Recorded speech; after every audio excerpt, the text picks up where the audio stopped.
The Librarian by TheChosenGiraffe. Chapter 1. A New Start. Even this early in the morning, Hyreth, the capital of Cyprus, is as busy as ever. You glance out your window at all the people passing by. My last morning in a place like this. You let out a groan as you stretch and then put on your pack, making sure you have everything ready. Most of your writing supplies have been sent off to the new house already. In your pack, you have a journal, a pencil and an eraser, along with plenty of money for a horse and any emergencies. You grab a basket of bread and dried meats from the table. It's time to leave. Looking around at your now empty house, you smile and step out into the street. Cyprus is filled with magical activity, and Hyreth is the epicenter of it all. Creatures of all shapes and sizes come to the capital to make a name for themselves. Vendors shout the criminally low prices of their suspect trinkets, guards roam the streets looking for trouble, and people get on with their lives. Hyreth is known as the wizarding epicenter of Cyprus. This is where the most innovative spells and curious comes from. Currently, silver mirrors are the most popular magical device around. They're used to communicate with others face to face over long distances, using a mixture of teleportation and mimic magic, and were designed right here in the capital. The most coveted positions in the city are reserved for the magic users, court magicians, healers, alchemists. It's not unusual to see the townsfolk gather to witness a new spell or watch some unsuspecting passerby drink an unknown potion. Not a day goes by that something uninteresting doesn't happen. When you first started writing, you were constantly taking in your surroundings and writing down anything and everything that you could. As the years passed though, the wonders of the city became repetitive. The fairy tale life you dreamed of is now just as your everyday. It's lost its magic, and you've lost your inspiration. You there! You turn your head and see the vendor selling an assortment of writing utensils and bookbinding equipment. Your eyes light up. The vendor notices your reaction and motions you over. You really don't have the time, but these wares are all but impossible to resist. You look like an adventurer. It's important to keep all your adventures logged. Luckily for you, I have the best supplies in the business. Actually, I'm an author. The vendor crosses his arms, giving you a once-over. Really? What's your name then? Maybe I've heard of you. My name is Jean. Ah, I've heard about you. Folks say good things about your pen. The capital must have you bursting with ideas. I'm afraid the well is starting to run dry, but today The vendor lifts one finger like he's just about to come up with the next big Hyreth invention and cuts you off. You need a change of scenery. You grin, picking up a pen, twirling it in your hands. It's light, but not to the point where it could fly out of your hands. Perfectly weighted. I'm way ahead of you. I move later today. Well then, you must be busy. Don't let me keep you. How about I give you the pen as a going away present? I couldn't possibly. The vendor waves his hand. I would be pleased if one of your books was written with my product. Just make sure to come back and visit, and make sure your readers know where you've been shopping.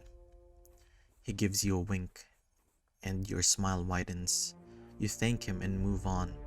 You're glad to have one of your last memories of the capital be such a friendly one. You finally arrive at the Scrivener's Guild. Inside it's bustling like normal smells characteristically of spilled ink. Ah, Jean, you've arrived. Your editor, Edith, smiles brightly at you. Her soft features and kind eyes always put you at ease before she tears apart your early drafts. You smile back. Oh, hello, Edith. Busy as ever, I see. She puts her hands on her lips, giving you a playful glare. Of course I am. I had to move one of the writers all by myself. It wasn't all by yourself. There were other movers, and I'm the one who's got to carry the giant pack all the way. Edith waves her hand dismissively. She hands you a set of keys. Here are the keys to your house. You're going to leave soon, correct? You nod. The village you're moving to, Storm's Keep, is on the outskirts of the kingdom, just outside Hell's Forest. The forest itself acts as a magical barrier to protect the kingdom from raiders or invading armies. Not that many would actually try to invade. Suppresses were so renowned that no one dares to attack its seat of power. It's a day's travel to cross the forest, so you'll have to leave as soon as possible to make it by nightfall. Oh, before I forget, I also have this map. I outlined the safest route for you to take. No detours. You take the map and gaze at the sky, letting out a playfully melodramatic sigh. When have I ever strayed from the path you've given me? You're too curious for your own good. This place is dangerous, so stay safe, okay? I will, Edith. Thank you. For everything. Edith lets out a whimper, then gives you a giant hug. Even though she could be hard on you as an editor, she was also kind and caring like a mother. She was one of the only ones who believed in you when you started writing. Then again, it was her job. Oh, I'm going to miss you so much, sweetie. Make sure you contact me, alright? Do you have your mirror? Wedding supplies? Money? Yes, I have everything, but if I don't, that's just an excuse to come visit. Edith clicks her tongue. Don't go visiting me too often. I worked hard finding you that place in Storm's Keep. Alright, I won't. Again, thank you, Edith. I really appreciate you. You're welcome, sweetie. I'll check in with you later. You leave the building and head off to the stables. It feels strange leaving a place you've always lived in. But you think, sometimes change is needed. Edith went above and beyond her editing job. She found you a house, had movers take all your belongings, and even recommended a stable to buy a horse from. Everything is ready for your departure. You arrive at the stables to pick up the horse you've purchased. Ah, gee, ready for pickup? Good morning. How is Judd doing? The stable master sighs and leads you to one of the stalls. Almost bit off my hand today, the bastard. You let out a giggle. He unlocks the stall. The horse inside is large, a muddy brown color. His mane and tail are black and disheveled. Judd huffs as the stable master tugs him out. I went ahead and saddled him up. If you look around those bags there, I put in some snacks for him, as well as a brush. Oh, thank you so much. How much do I owe you? For the horse, 500 gold. The rest is free. But The stable master pats your shoulder. A friend of Edith is a friend of mine. Besides, I'm glad to get this nuisance of a horse out of the way. Judd is an unruly horse, to say the least. Large and temperamental, his general aversion to people has apparently deterred dozens of customers before you. You, on the other hand, love a challenge. For Judd's part, well, he doesn't seem to hate you as much as he did the others. You pay the stable master who wishes you luck on your journey. Everyone in Hyreth is always so kind. You hope that will be the case in Stormskeep. You lead Judd out to the trail leaving the capital. You hop up on his back, making sure everything was ready to go. The dense forest in front of you seems to whisper in the wind. You lean forward, scratching the top of Judd's head. Is this place scary, or is it just me? He shakes his head and you tighten in the saddle. Hell's Forest is not only a magical barrier, but it is known as one of the most dangerous places in Zuprus. Trails are lined with warding magic to keep out the Fae and monsters. Rumors hold that if you stray for too long, your curiosity will pull you deeper until you lose the path altogether. Evil pixies, wolves, goblins, ogres, any creature you could possibly think of is more than likely to be lurking in the forest, if the townsfolk's stories are to be believed. Suppose we can't delay. Who knows? Maybe we'll see something interesting. You click your tongue and shake the reins, unsure whether your false confidence has convinced the horse or yourself. Judd starts a wary trot into Hell's Forest. This is it, the start of your new adventure. It doesn't seem as bad once you're actually inside the forest. It appears to be normal. It appears to be a normal, magical forest. In fact, there's not even any real trace of magic. You know, Judd, we chose a nice day to travel. The series had great predictions for the weather today. Edith said to try not to stop too often, but I suppose we'll need a lunch break eventually, right? Judd gives a whinny. I didn't mean now. We just left. Are you seriously hungry already? He shakes his head and his mane whacks you in the face. You scowl and dig around the saddlebags for some food. Fine. Take this carrot. You lean forward and feed him the carrot. He munches happily on it. With a sigh, you fumble through your own bag. We have some time. Maybe I should jot down some ideas. A little bit of sketching. You pull out your journal and pencil. Your journal is well loved, with most of the pages filled with scribbles and notes. If you look back far enough, you can even find trace ideas from your first novel, The Court Magician.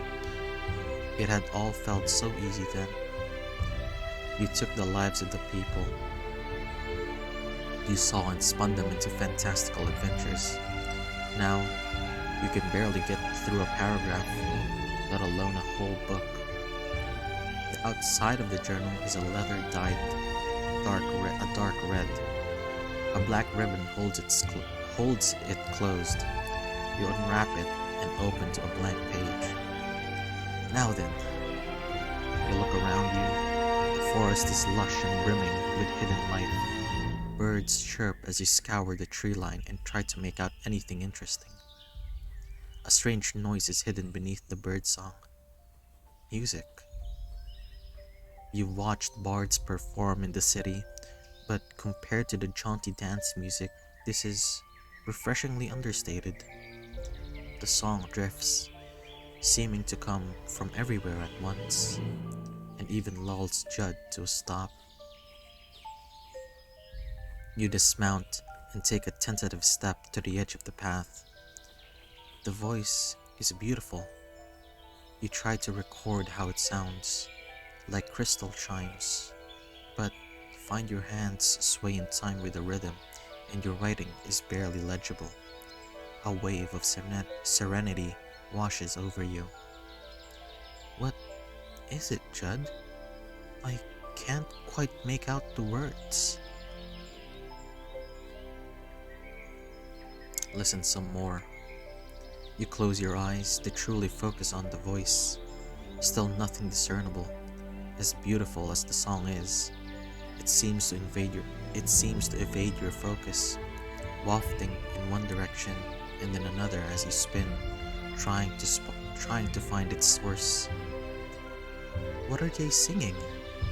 Your body moves in time with the music as words reverberate suddenly and clear through the forest. Let me lead you to paradise. Step off the path. Don't think twice. Come on now. Let me change your life. Endless happiness. No more strife. You sigh happily, as if it was all just a daydream. That sounds so nice. Whap! Something smacks against the back of your head. You stumble and blink. Voice? Where's the voice? All that can be heard now are the birds. You turn towards Judd, who stands with his tail facing you in case he feels the need to hit you again. The horse whinnies and stomps to the center of the trail, kicking up dust. Did you just rescue me from something? When your hands are steady, you jot down what you just witnessed. There's not a lot to record though. It's harder to remember the details by the second. Frustrated, you store your journal and pencil in the satchel and feed Judd another carrot as an apology. We don't speak of this. You can't tell if Judd nods in response to your words or if he's just lost in his own carrot-induced thoughts. Right, let's go then. The clip-clop of Judd's hooves and the rustle of bushes keep you company as afternoon gives way to a setting sun. Rays of light from the west glistens off leaves and peeks through branches, leaving nothing but the beauty of pine-laden trees and flowers in bloom. Maybe in another life I would tend a plot of land out here one day. What do you say to that, Judd? The horse snorts with what you perceive as proud indignance. Farm work doesn't appeal to you? I suppose you are a horse. Makes sense. After a 2 hours ride, the forest thins and you catch sight of some structure well off into the distance. The sun glares in your eyes, and by the time you get to the next spot of shade and blink the afterimage away, you can make out another dozen buildings around the first. There it is. Home sweet home. Judd snickers. He turns his head to give you a stink eye. Almost. And yes, I appreciate the transportation. Thank you, Judd. The horse is satisfied. He even picks up the pace. Before long, the pair of you are trotting through a rustic old hamlet in search of a meal, or in Judd's case, another meal. Crackling torches hang outside the doors of several of the wooden shacks, with a hitching post stationed outside the largest. Your eyes wander along the central path through the Storm's Keep. The town appears relatively empty, save for a few passerby lugging around bags of grain or jugs of water. Boisterous voices and amateur lute music carry through nearby open windows. I think the both of us could go for a nice big drink right about now. What do you say? For once, he seems enthusiastic as you stroke his mane. Attaboy. You guide Judd through the hitching post outside the large shack and fill him with a pail of water from a nearby well. He eagerly laps it up. Entering the pub, the smell of freshly baked meat pies, home-brewed beer, and tobacco smoke hits you all at once. Only about half of the seats are filled. As you make your way over to the countertop, perched on a stool, you take stock of the patrons. A group of men share drinks and chat about their day, sharing a laugh about some goat herd's harmless incident. A leering youth with the long blonde hair strums his fingers across a lute off into the corner as a small gaggle of villagers admire his skills. Two young women arm wrestle one another, equally matched, and a group of four whisper their bets. The bearded man behind the bar finishes cleaning the glass, rubbing at a particularly set-in spot of dirt. Be with you in a moment. Take your time. With one last hearty back and forth with the cloth, the barman admires his sparkling handiwork before making his way over to you. Hello there, stranger. Haven't seen someone dressed like that in a while. You're the one who brought in that musty horse. Was it that obvious? Well, we don't get as many folks passing through here, being on the edge of the forest and all. It's a mighty long trek, so I figured you must have been here. You must be here to move in. Or maybe you've just been itching for a sound of Jerry's lute. You glance over to catch the musician stealing a look at you with a smirk, not missing a note of his tune. Yeah, I wouldn't be the first. As poetic as that would be, I'm just your newest neighbor here for a refreshing drink. As poetic as that would be, I'm just your newest neighbor here for a refreshing drink. Then let me be the first to welcome you to a humble little village. What we lack in size, we make up for in hospitality. I expect you'll be hankering for some big city comforts, so I'm sorry to disappoint, but we do have the next best thing. You watch as the bartender dispenses some ale from the barrel behind him in his freshly cleaned glass. He slides it across the counter to you and you grab it with a free hand. First one is on the house. A bartender offering free drinks. That is quite hospitable. Oh, I did say first, didn't I? Fair enough. Well, thank you, Eugene. A pleasure to meet you, Eugene. I'm Gene.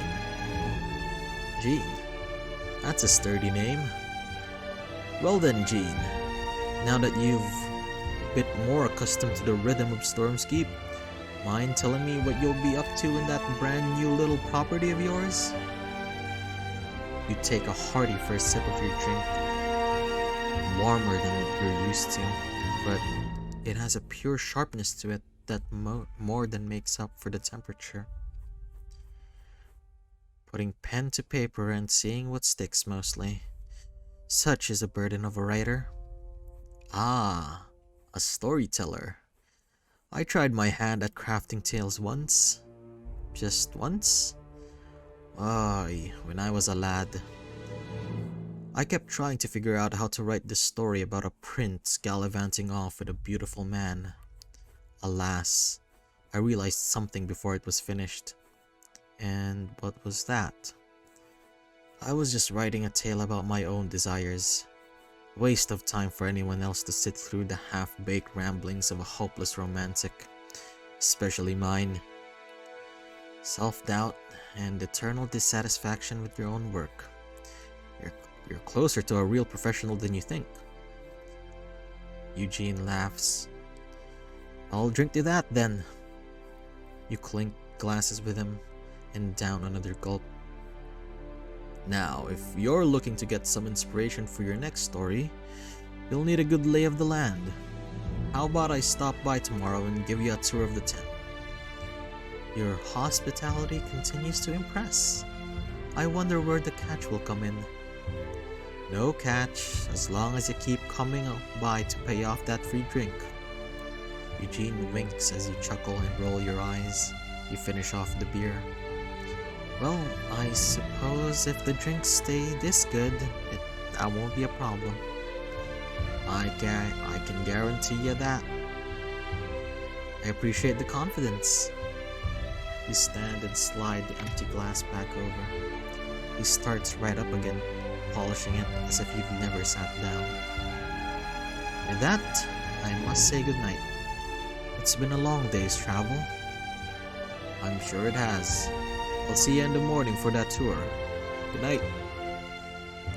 You smile and nod from the doorway, getting one last earful of loot as you make off into the night.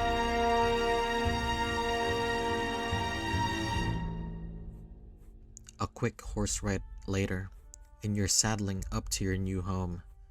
Mercifully, there's another hitch beside the house. A small cottage on the outskirts of town.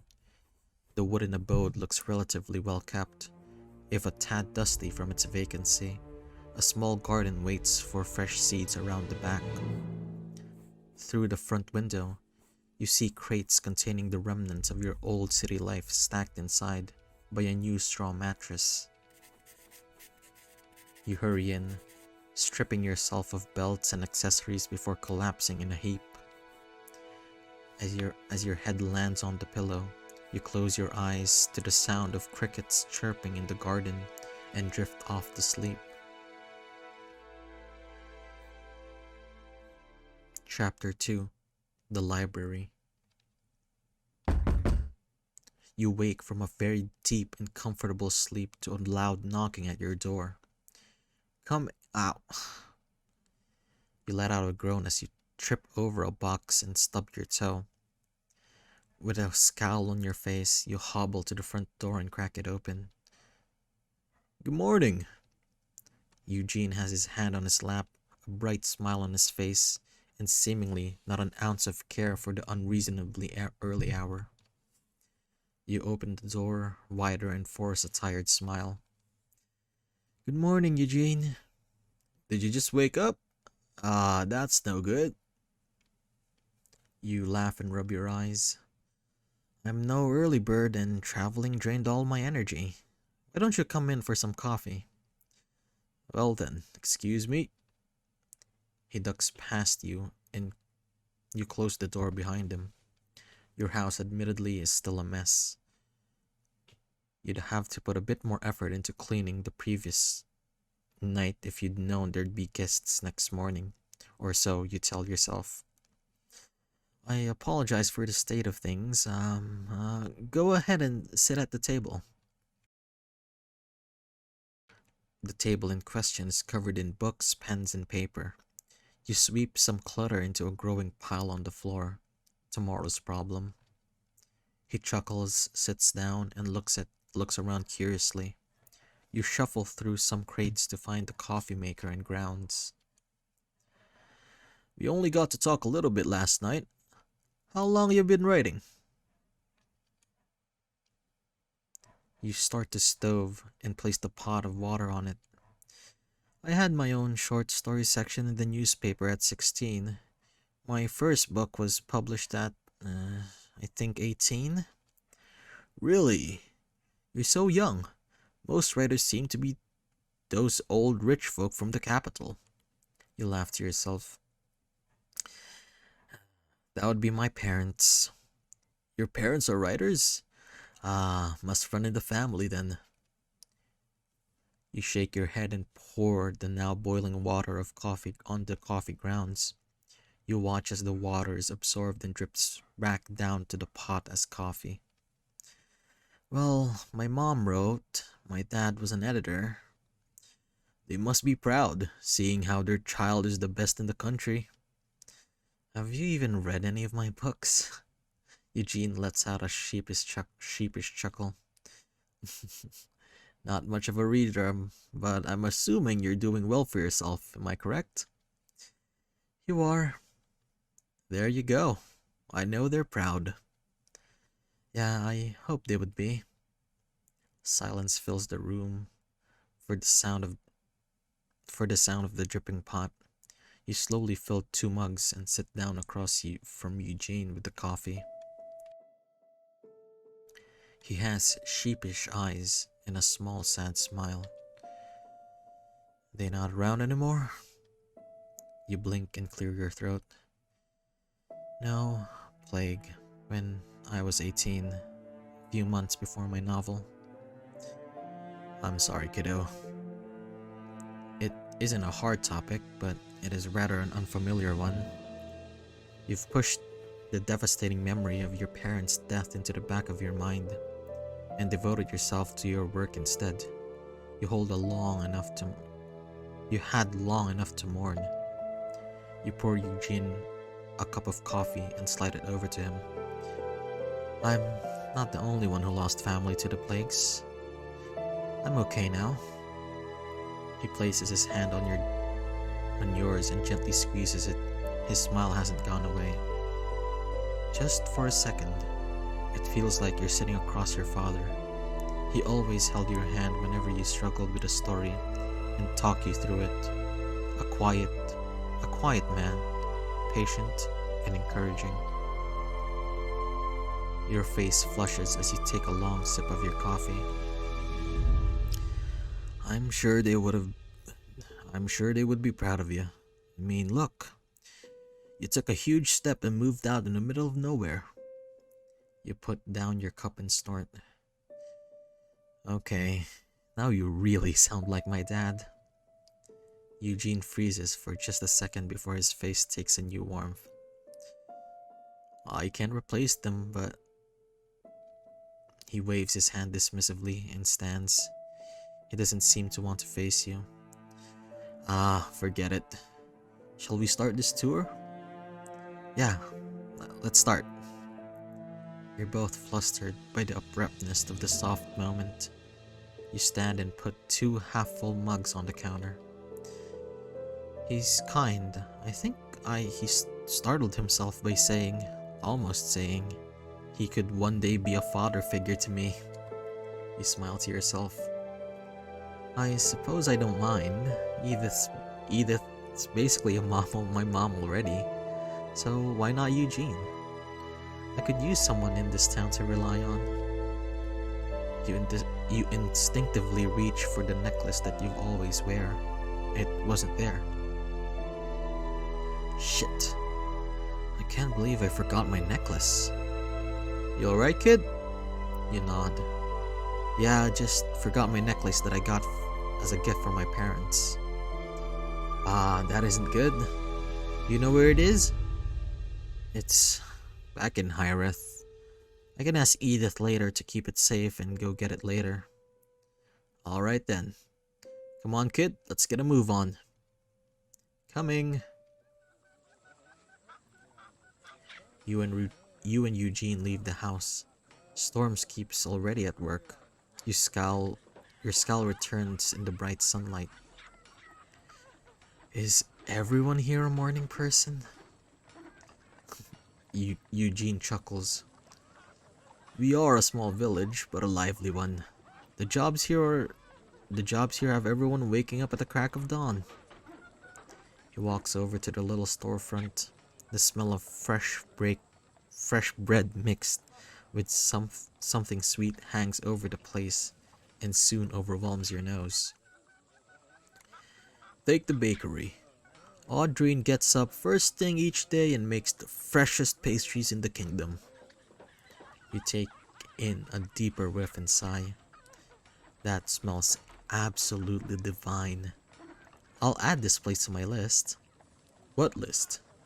You smile and hold up a finger. My list of places that I should never go lest I lost all self-control. He lets out a hearty laugh, his hand thumbing over his chest. I hear that. Audrine's cherry tarts are one of the world's greatest tests of willpower. Your eyes widen, and you bounce on the balls of your feet. Cherry tarts? Oh, I love those. They're so expensive in Hyreth that I can never buy them. Ain't you rich? What happens to all that money you get from your books? You purse your lips, looking away in shame. Writing supplies. Mostly papers, pens, you know. And the moving wasn't exactly cheap either. Eugene raises an eyebrow. I see. Well, no need to worry about the high prices here. Everything is fair and affordable. But for the sake of our self-control and our wallets, let's keep moving. Agreed. Well, thanks again, Eugene. Don't twist yourself up over it. I want to show you where you can get all the supplies you're yearning for. You smile at him, trying to be subtle in your desire to get a decently priced writing supplies. You don't think you succeed. After a short walk, Eugene stops you. So, this is the general store. Like everything else, we've got the fairest prices around. Plus, Lady Mays will definitely give you a discount. She likes faces and demeanors like yours.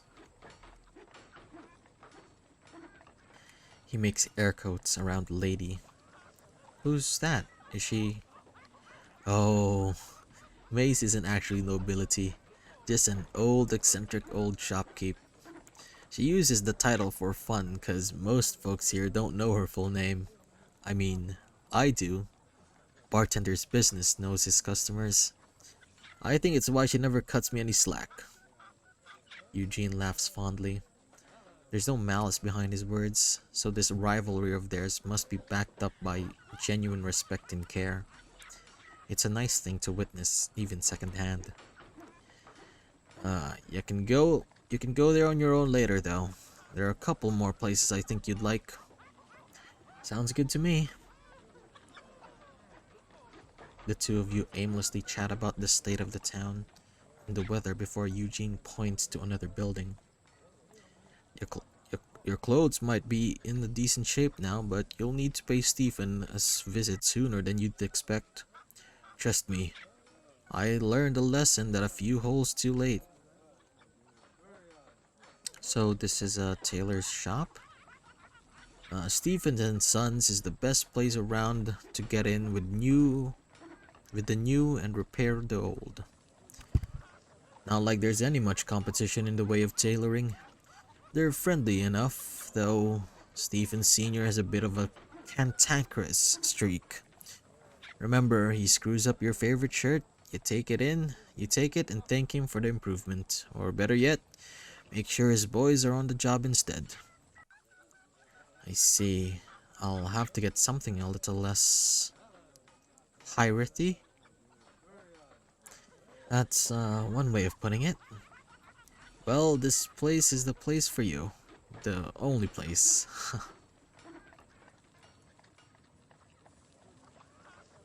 After some more walking, the two of you arrive in front of what you're fairly sure is a blacksmith shop. Will I need anything here?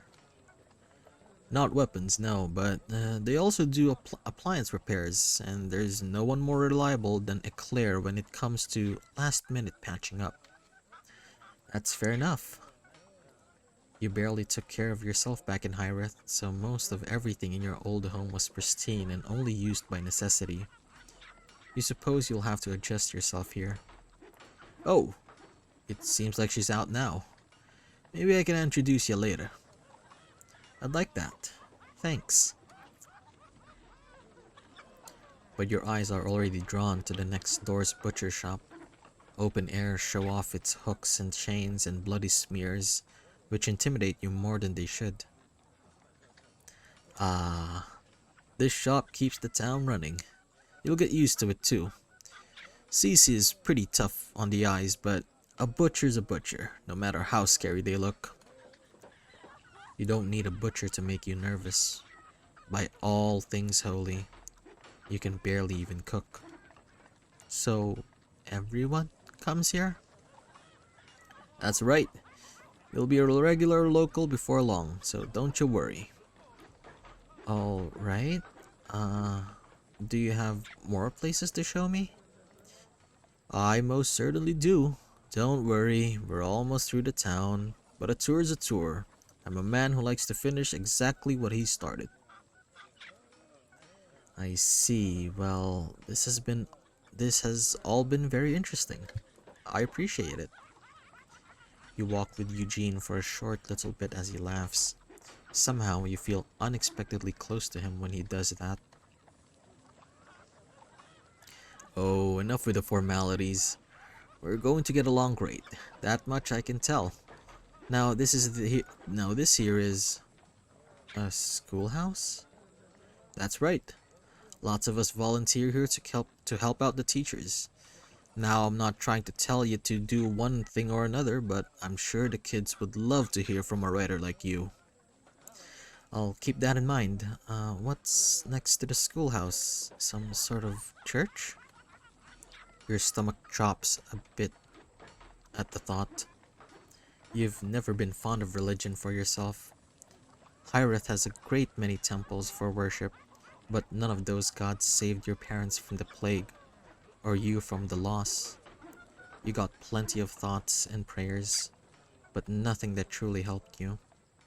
To make the long story short, it didn't take long for those crowds of worshippers to leave a sour taste in your mouth. All you can hope for is that you haven't stepped into space where that level of devotion is mandatory. It sure is, though it's not used as much for community service as worship. Most people around here praise Delia, our goddess of health and wellness. Got real popular after the plague. You try not to take too deep of a breath. Well, but we have realized that some might have started to question their faith after all the death and tragedy the plague brought. There were still so many people in need, you know. Tangible relief. No offense to Delia, of course. That's a long way of saying that we're open to different aspects of worship, but above any religious preference, we felt it was necessary to have somewhere to support our own through the rough spots. That sounds nice. Anyone in there anyone in need can come and stay here? You're surprised to realize that it really does sound nice to you. Exactly. The rector provides food, work, and a good bed and all that.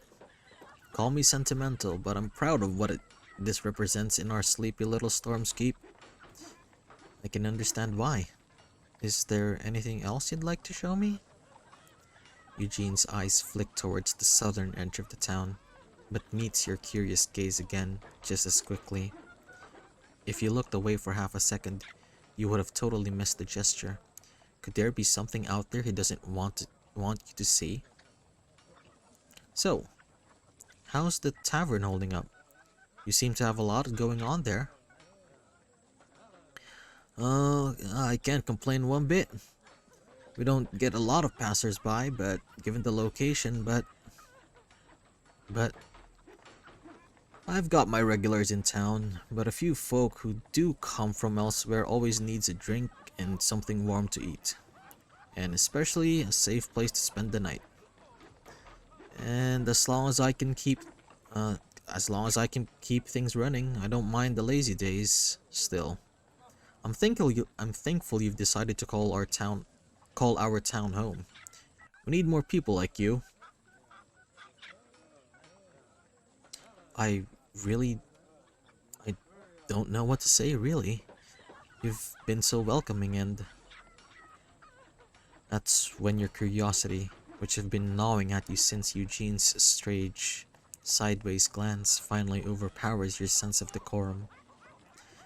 And what about that building in the woods? I saw it through the trees on my way into town. Is it someone's house? Eugene's expression falters again, though you pretend not to notice. Don't worry about that. Why don't you stop by the tavern? I can fix you something to take home. So that was a sore spot. Yeah, that sounds good to me. Thanks again for the tour. Oh, it's nothing, seriously. Now, you'll need some food to get you through the rest of the day. I promise I won't impose too much more on you. That was hardly a problem. Lead the way. I'd be more than happy to, Gene. The tavern isn't too far from the church. Eugene opens the door for you to walk in for you and walks briskly for the kitchen. Make yourself comfortable. I'll be back soon.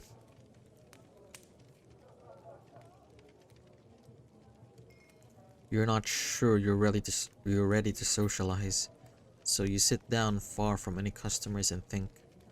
You brought a notebook with you, as you always do, so you jot down the details and location of each building you visited. Your pen drifts away from your notebook when your thoughts linger on the building Eugene didn't want to talk about.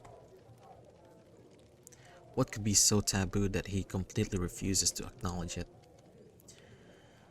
House special coming right up. Feel free to take this home and take it easy. We've done a lot today already. Hastily closing your notebook and dropping it in your bag, you look up at Eugene. He doesn't seem suspicious of your budding curiosity, but that doesn't mean you should be careless. I suppose I have. Thank you for everything, and I'll see you tomorrow. I have a lot to unpack. Will do. Let me know if you need anything else. I will. You carry your food and notebook back to your new home. You've dreaded the unpacking process, but the promise of a hot meal offers a bit of motivation. When you get back home, you immediately eat and then spend the next 4 hours getting everything where it should be. Your surfaces are dusted, your bookshelves are filled, and your clothes are, mostly, put away. You feel proud of yourself. I have some time to kill before dinner. I can read. But reading won't scratch the itch. You have to find something truly new. You recall that building you passed in the woods. It wouldn't hurt to go back and see what the big deal is, right? Your reasoning is shallow, but you feel only excitement as you shuffle out and sneak your way through the trees out back towards the mysterious clearing. Judd snickers behind you, but he's too caught up into his throw to worry.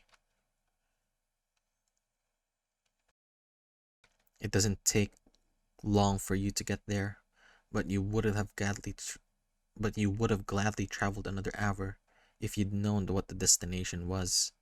A towering old library hidden away in the middle of nowhere. You never expected to see anything this grand outside Hyreth, so you enter without hesitation.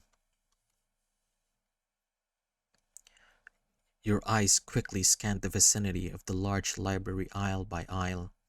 Bookshelves line the walls, angled precariously and lit with old-fashioned candelabra. You notice the counter is stacked high with books, which look as if they'd tip over at a slight breeze. It is a glorious library. You can just tell by the vast difference in atmosphere from the library in the capital that there are some truly unique finds to be had here. Your father always had Your father had always told you that a messy library was the best kind to visit. It meant that the books were well used and well loved. You try to look beyond the stacks of books on the counter when one of them suddenly shifts to the side with a puff of dust. A tall, red-headed man shuts the tome before him. He lifts his head and blinks as as his eyes meets yours. The man walks behind the counter and bows his head slightly as he lifts it again. He slowly takes in your appearance.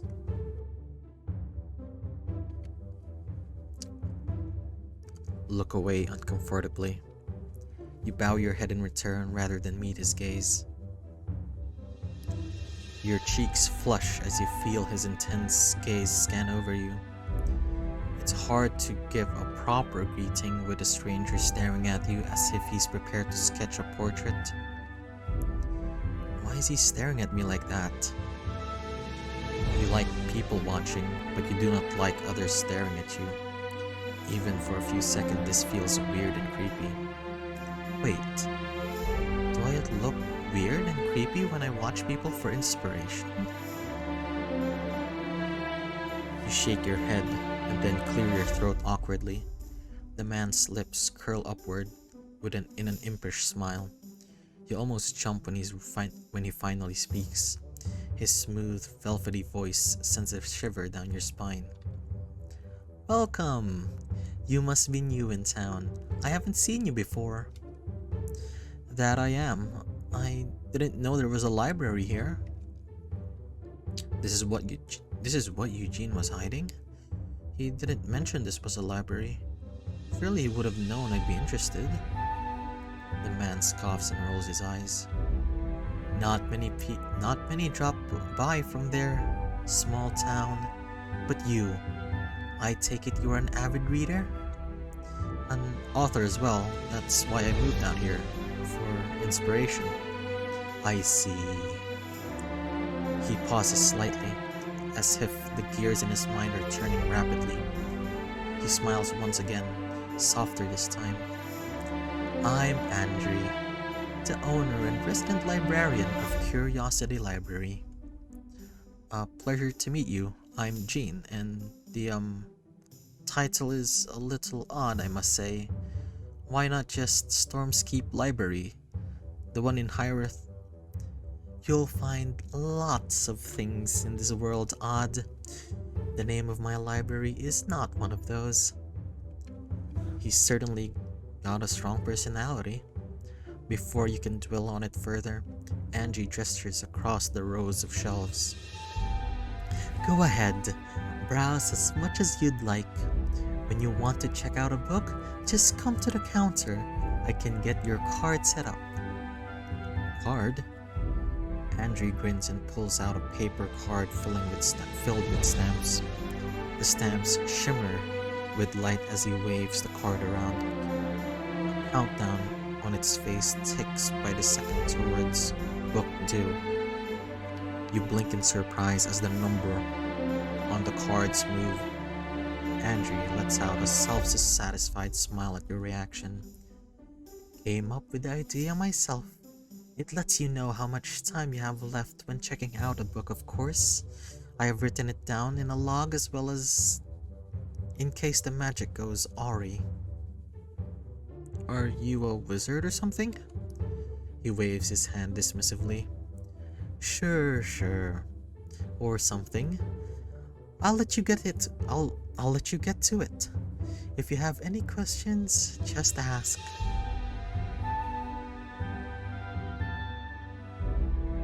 You want to ask about the library sections, but Andrew has already disappeared. So much for that offer. You wander aimlessly to the first row of shelves and glance at the titles. Oh, realistic fiction. Perfect. You mumble quietly to yourself as you read out loud the titles, picking up some books and glancing over their descriptions. There are stories about dragons, magic, heroes saving the world, plenty of old classics, and even a few of your own books. Not much of fantasy, if most of these exist, huh? Starting out, I never would have imagined my work would end up in this section. Better think of something really out there for my next book.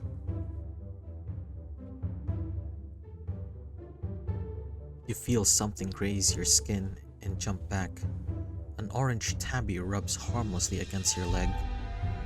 Well, hi there, kitty. You scared me. You bend down, holding your hand out for it to sniff. It gives a soft meow as its whiskers tickle your skin. You notice it's a leather collar with a shiny golden tag. Hermes, owner of Curiosity Library, huh? Andrew has a sense of humor. The back of the tag also has some etchings on it. When you read it, you let out a snort. If lost, follow cat. What a weirdo. Putting Angie's quirks out of your mind, you pick up Hermes and continue to browse.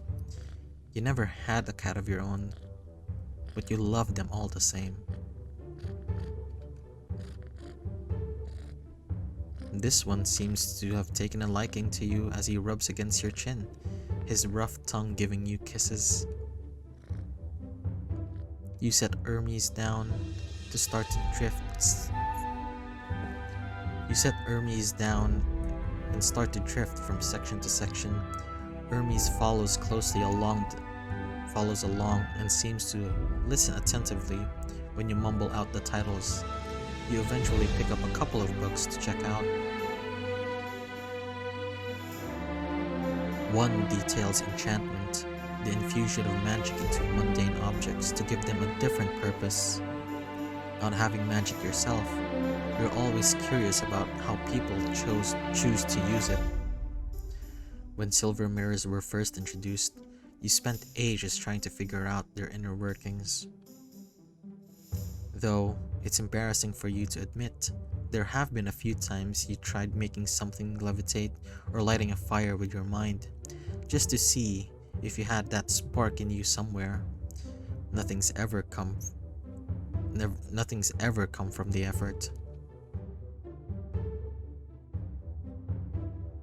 Even so, you've found that nonfiction is not only interesting but adds a sense of realism to your writing. Even the strange and wondrous needs to be grounded in something relatable, like spellcasting or prophecy. The other book is just a guilty pleasure. You're quite the fan of a certain little-known author from halfway around the world. Their series depicts a shape-shifting traveler who tries to live a quiet life but is always roped into someone else's shenanigans. Andrew happens to have the latest installment and didn't even know this one existed. You're honestly thrilled to be in this space. You never imagined you'd find something like this in your entire life, and consider yourself someone with a rather broad imagination. Maybe it's because your dreams have always been contained to what you could write. This feels too good to be true. Hermes is your faithful guide, and with more than a few petting breaks, you navigate through a good amount of the library. You pause in front of a bay window with a beautiful view of the land. It's the only window you've come across so far. The sun is setting over the trees, and you reach out to brush the back of your hand against the glass, like you can touch the light of the sun itself. You are enraptured for some time before finally turning away. The dream escapes you, and you remember that you should be home before dark in these woods. You almost forget about home in all of this. Sorry, Hermes, I need to sleep eventually. Though you entertain the idea that Angie might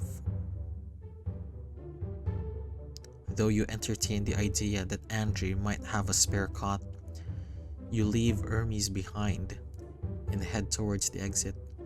The magic library card lies on the edge of the counter, with your 2 books miraculously listed on it already. Angie's silhouette nods to you from an unlit balcony as you open the library doors and you wave back. Still, it takes a great effort to tear yourself away. It almost feels you feel almost physically bound here.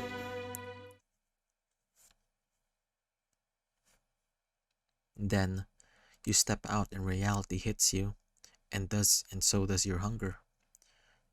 The Good Bone Tavern must still be open right now. Isn't that how taverns work?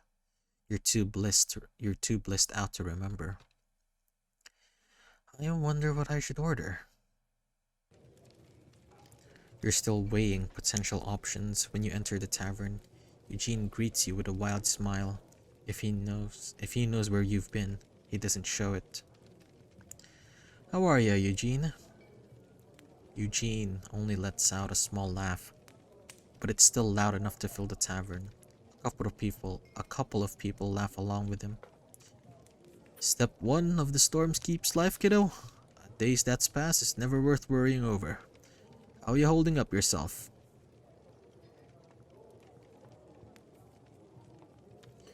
You don't need to see your eyes to know that they light up at the question.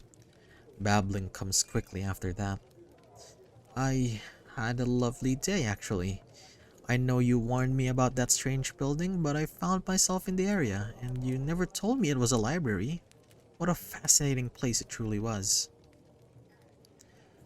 Then the tavern goes still. When the euphoria wears off, you see the change has come over Eugene. He's gone pale, and his lips are pressed together tightly. You bungled something, didn't you? We don't talk about that library. It just appeared one day out of the blue along with that fella Andre.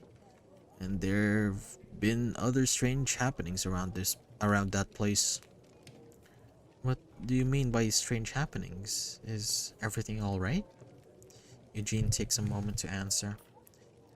Trust me when I say it's in your best interest to stay away. There's not a lot of strange goes on in these parts, but everything that has was since that library showed up. Thanks for the warning, Eugene. I'll try to not let my curiosity get the best of me again. Your food tastes like nothing after that, but not because of Eugene. You're still too enthralled by the grandeur of Curiosity Library that you can barely hold yourself back from standing up from your table and returning this instant. Everything else is simply too dull by comparison.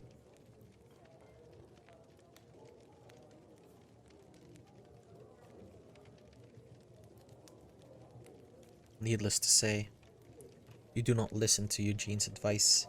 You're back at the library the very next morning, ready to fully understand the gem you've found. Hopefully, it will deliver the inspiration you've been sorely lacking. Hello? Is anyone there? The door is unlocked, so you figure Andrew must be inside, but you only find Hermes, who immediately nuzzles against your leg. Ah, you're too cute. Would you mind keeping me company again? You test Hermes' devotion by taking a few steps into the library, and he follows. You wander together for a while, not settling on anything in particular until the secluded fairy tale section pulls you in. Your childhood feels disconnected from your present in many ways, but one consistently is your continuing love for the stories of old. So, your fingers dance across the spines and pristine dust jackets, and you're happy.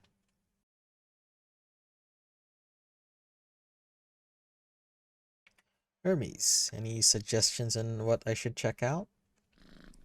Hermes gives you a wide-eyed look before purring. Excellent. Now let's see. You hear a noise to your right and turn your head. Maybe Andrew's back, or someone else with your same curiosity, or the locals' resentment for this place. You're not sure, but when you look back to think Andrew is right there. He's pulling out a book with a serenity that you envy. Then that envy gives way to a chill when you realize you have no idea where he came from. You don't get a good glance at the book as you see that he's intentionally covering the title and author. This one seems interesting, doesn't it? Your mind drifts back to Eugene's warning. Uh, where were you exactly? Andrew ignores your question. He doesn't even look your way. How fond are you of fairy tales, dear author? I'm as much of a fan as anyone else. And wait, what's happening? You wobble backwards onto your knees as your head starts to pound, but any attempt to clutch in the pain or even react at all is stifled by the numbness that overtakes your entire body. You peer up at Andre through curiously blurry eyes. He's still talking, but whatever he's saying passes through you. His voice becomes distant whispers. His voice becomes a distant whisper. With painful slowness, your world collapses in on itself. Chapter 3. Fairy tales aren't real. Xing was the king of all dragons, a wise, powerful, and foreboding creature. He was the last of his kind. Despite presiding over a vast kingdom, he wanted more. More wealth, more power, more control. He wanted the world at his feet, the keys in his hand.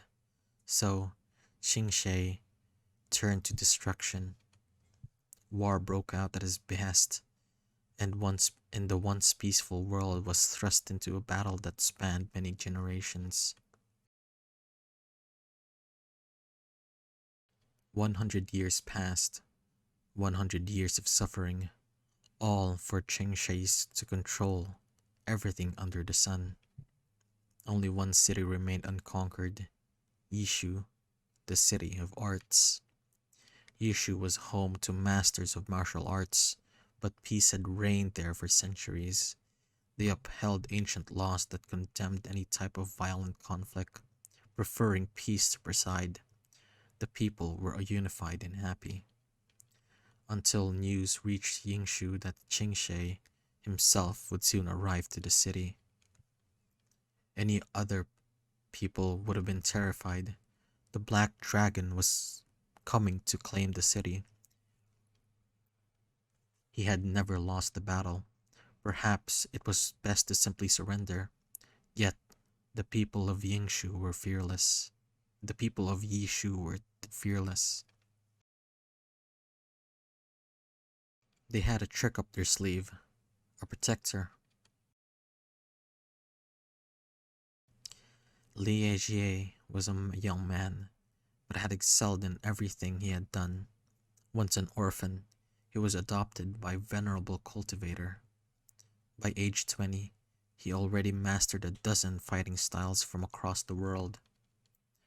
None would threaten his home as long as he lived. This was his destiny. Liege wouldn't let Qingshe get close to his beloved city. Qingshe wouldn't let his thirst for domination go unquenched, and so conflict was inevitable. It was a rainy day when Liege arrived alone at the Black Dragon's gates. Liege bowed to the kings watching from his battlements, but even through the storm, Qingshe could make out the younger man's eyes, piercing and defiant, watching him back. Rain soaked their clothing, and the howling wind was the only witness to their meeting. "Do you know what the rain signifies?" Qingshe's lips curled into a crooked smile. "Of course. I am a dragon after all. We control rain. It's a sign that my ancestors are cheering me on. I will win." "No, there cannot be winning or losing. There must only be peace." The dragon's smile became an arrogant sneer. "How naive of you. You have lived a sheltered life. You know nothing of peace. Or is it you who knows nothing of peace? You are hurt, Prince Qingshe. You need healing."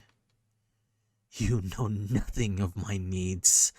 I am a king.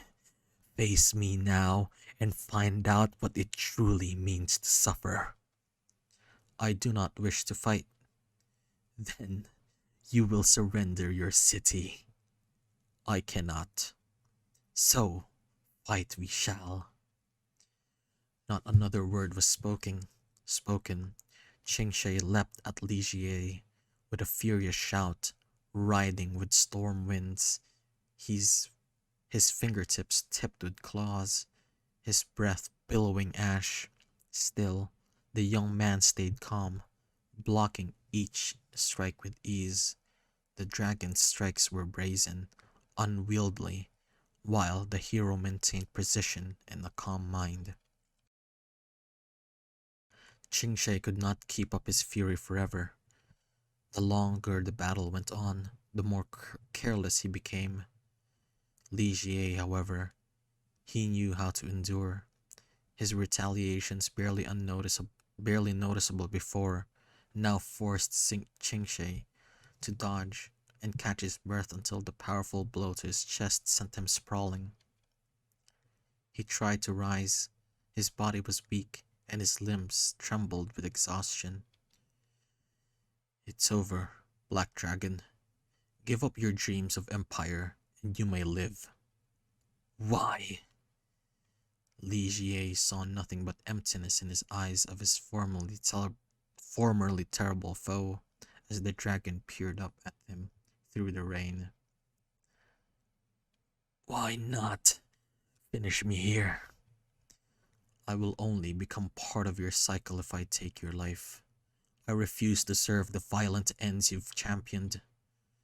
Qingshe was silent for a time. His eyes were now cast down in shame.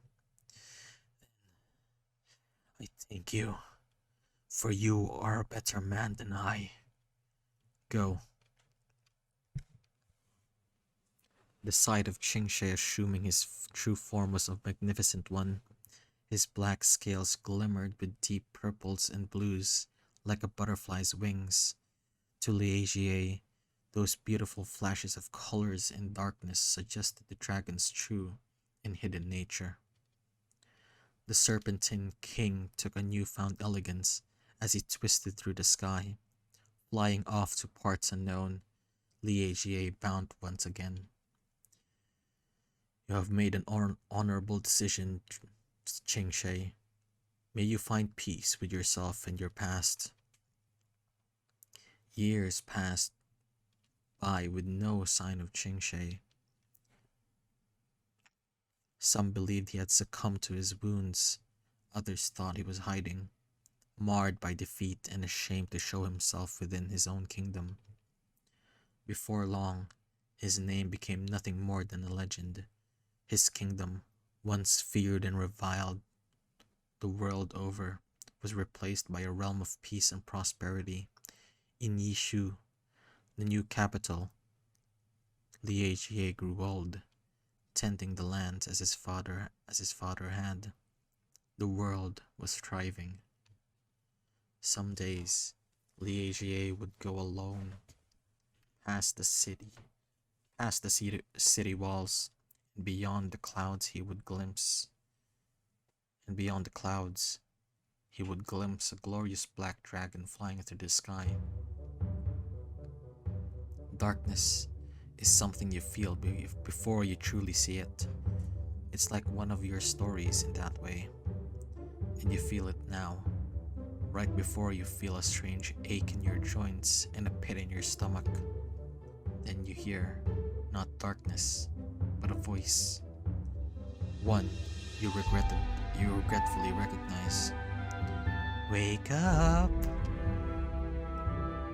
Your body responds with a jolt, as if possessed. Your consciousness follows. Andrew lies on the floor next to you. His pose is too casual, too at ease for the feeling in your gut looking at him. You know somehow he's responsible for this. It's so. Still hazy, your vision is assaulted by the aggressive shine of the ground beneath you. Extravagant, grand, gaudy, rather nice for a floor, don't you think? You were going to say cold. Where are we? What have you done to me? Why? Andrew rolls over closer to you and takes everything in your power to try not to throttle him. You settle for scooting away. He stands up, posing like a statue, before beginning to prance haphazardly around the floor with a clack-clack tap, just a little too loud for your adult brain. After a moment, you realize that he's dancing. He's teleported you into an unknown place with unknown magic, and now he's dancing. You've booked us a little vacation. You sit up and wait for a mucus to register. It doesn't. Your head swivels towards Andrew, who is still tapping his feet to a rhythm only he can hear. When I asked if you were a wizard, Andrew laughs because, of course, he finds this funny. I said, or something. I have magical powers, obviously. For a writer, you aren't very observant. That's it. You're going to throttle him. You're going to have a moment as you have very well earned. And then you're going to make him wish his mother had never made eye contact with his father. You're completely unbearable. Is this somewhere in Stormscape? It doesn't even look the same country. Did you knock me out? Hypnotize me? I'm supposed to write to Edith. And what about my novels? The new life I'm supposed to build? It's ruined. Absolutely, positively, perhaps irreparably ruined. Are you really about to go into hysterics? There has to be something wrong with you if you didn't assume I would. Andrew shrugs. If I was wrong about something, it's that I expected more from you. Yet, he smiles at you like he knew this would play out. Does he really have some strange, twisted fate in you? That the look on his stupid face is insufferable either way. It's almost like a cat just knocked over a glass of water. Something clicks. You're a cat. He halts cat-like. From the library. That cat was following me around. That was you? Oh, darling. Is that what you're going to get hung up on? You grind your teeth. You hate it, but he's right. His prior cuddly form isn't the issue right now. It's this place. Wherever or whatever it is. Well, screw you. I'll figure out how to get out of here and I won't be needing your help. That's what you say, but your heart leaps out of your throat when someone throws the door open. Their long shadow swamps the room, enveloping both you and Andrew. They're at least 7 feet tall, with long black hair, purple skin, and jagged horns. Horns?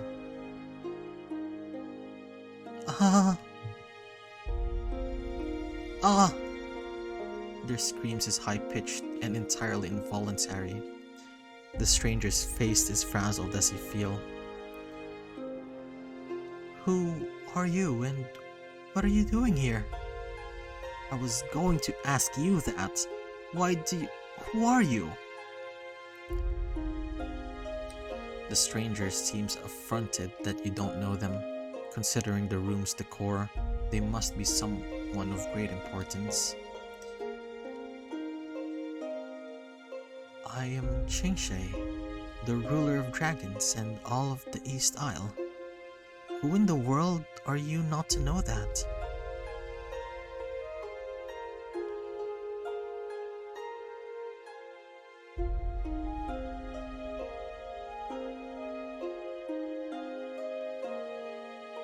I am Chingshe, ruler of dragons and all of the East Isle.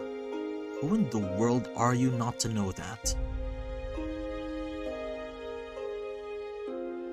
Despite your writing ability, summarizing the exact series of mistakes that put you right there, right now, is slightly outside your purview. I'm Jean. I'm a writer and you're... Hold on. You and Andrew, who's looking more smug than usual.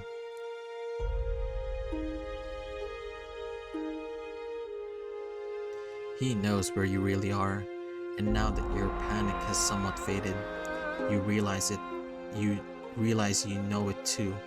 After all, what child hasn't read The Black Dragon? Andrew, you absolute... What the hell are we doing in a bedtime story? Don't you see? We're going to live this out from the villain's perspective.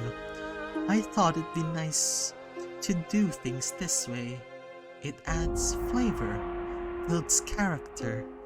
Authors like building characters, yes? I swear to... Stop.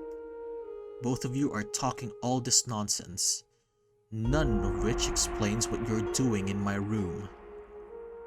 Andrew clears his throat. Well, Your Majesty, let's just say we're now part of your destiny. You see, we hail from a distant land, and in this land, we are inspired to serve those who are destined for greatness, such as yourself. Continue. If you overheard our conversation, you will understand that for some, you were a villain of their story. But those people have a warped perspective. They don't understand your true divinity, your power, your fate. We do. And we brought ourselves here to ensure those others come to understand as well. Brought ourselves, huh? So, Your Eminence, will you allow us to participate in your story? Qingshay ponders the offer. He can't be seriously considering this, can he? You'd much rather he send you back with some dragon magic, or maybe just kick you out so you can figure out how to get back yourself. Or maybe, if you die in this world, you'll return to a regular life. You doubt it. It all feels too real here. Your head threatens to burst out with questions before Qingshay clears his throat. I will accept your offer. No. Of course, there will be dire consequences should you prove less than honest. You flatter me, but I will not be brought by charm alone. I will have nothing to lose from this arrangement, and you have everything. So, why not? No way this is happening right now. You'd question whether or not this is real, but at this point, it doesn't matter. No matter what, you have to survive.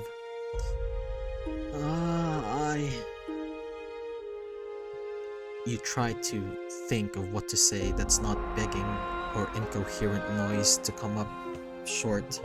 Qingshay and Andrew both turn to you. Why are you so receptive to this, Qingshay?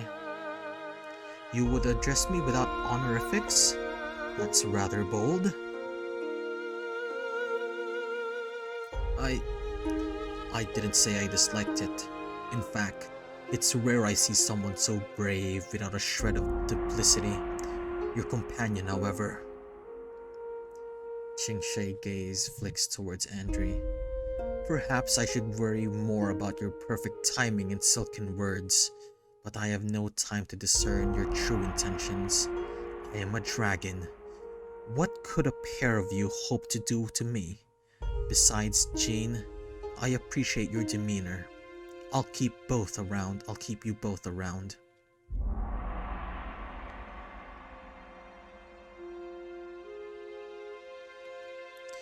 Thank you for your generosity, Your Highness. I assure you, you won't regret this. If you weren't scared out of your wits, you would roll your eyes.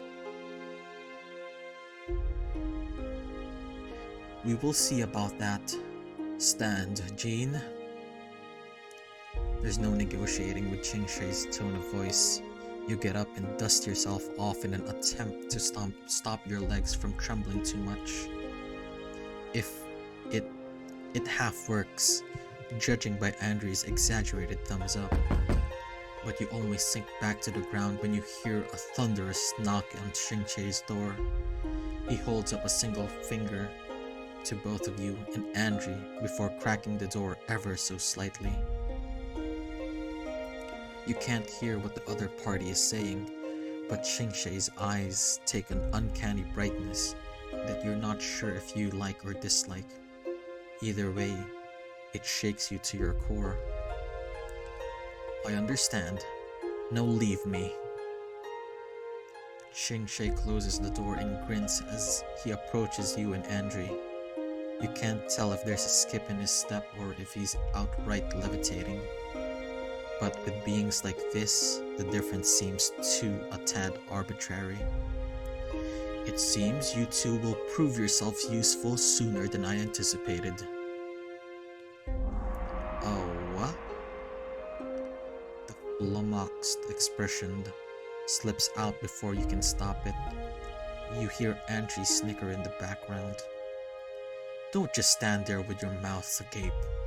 Fortunately, you're being given a chance to show your worth. And how might we do that, my king? By attending the next war council. It seems they require my immediate presence. You wonder exactly how useful a king would find your advice about war. With Qingshei's warning in mind, that line of thinking doesn't help your shaking legs. But what choice do you have? Alright then, we're doing this. We are doing this. Andrew leans over to whisper in your ear. You don't have to repeat yourself so much. As a writer, you should know that brevity is the soul of wit. It's a good thing you value self-preservation over vengeance, or you'd find a way to get Qingshei and Andrew to take each other out. You aren't convinced that Andrew's destruction would get you out of this nightmare and back to cozy, comforting real life. You elect not to indulge Andrew's taunts and instead quietly follow Qingshei through elaborate halls until you find yourself in a large, dark room. The room lights up the moment Qingshei enters, enough so that you see a group of angry-looking officials.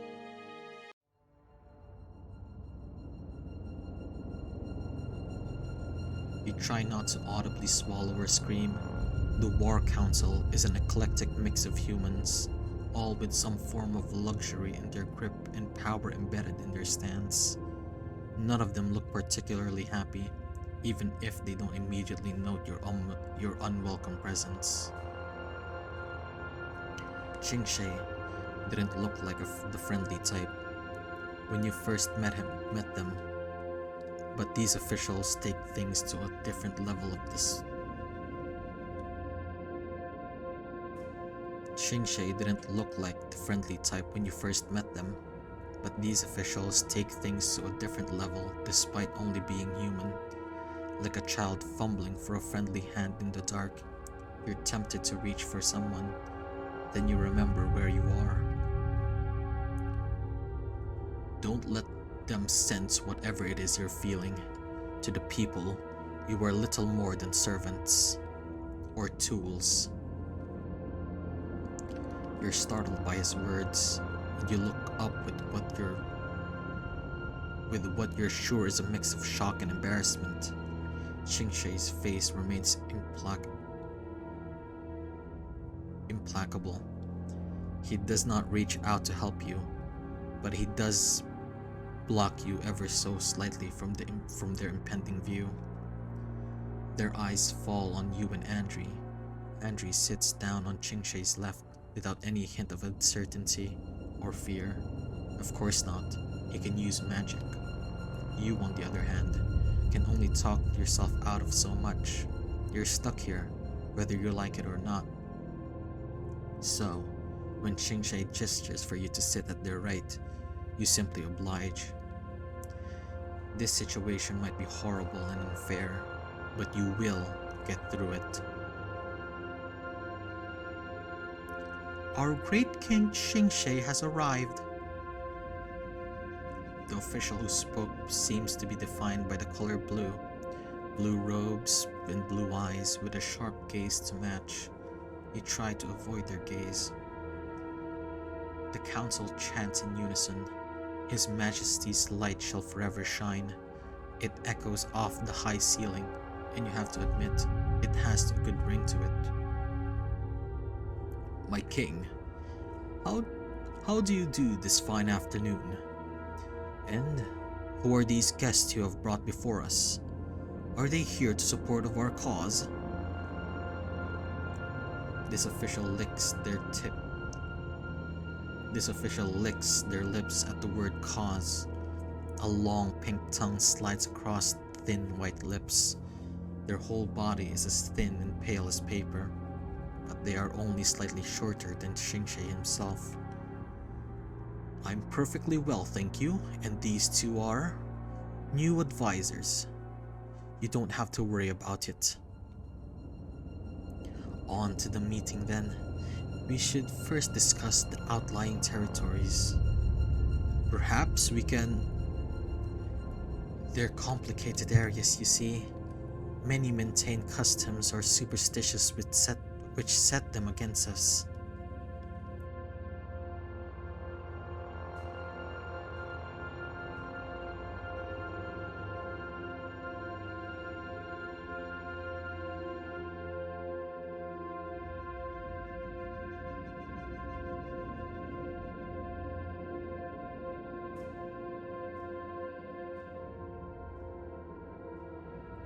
Few of the officials let out theatrical gasps. It almost feels like a live performance. Are they really putting on a show for something so serious? There's only one person this could be for. Well, what about? And what of the pagan faiths? Are those being taken into account as well? You bristle a bit as one of the officials looks at you. A thinly veiled contempt. Your eyes meet, and that contempt changes them, reaching for their pipe, threatening to blow smoke into your eyes. Who the hell do they think they are? Of course, our path is the path of righteousness, and we will shine our light on all those found wanting. Another smoker, it seems. One with ideas on righteousness despite looking like they want to snap you into their imposing figure and large, almost inhuman hands. You know they aren't a dragon, but they still scare you.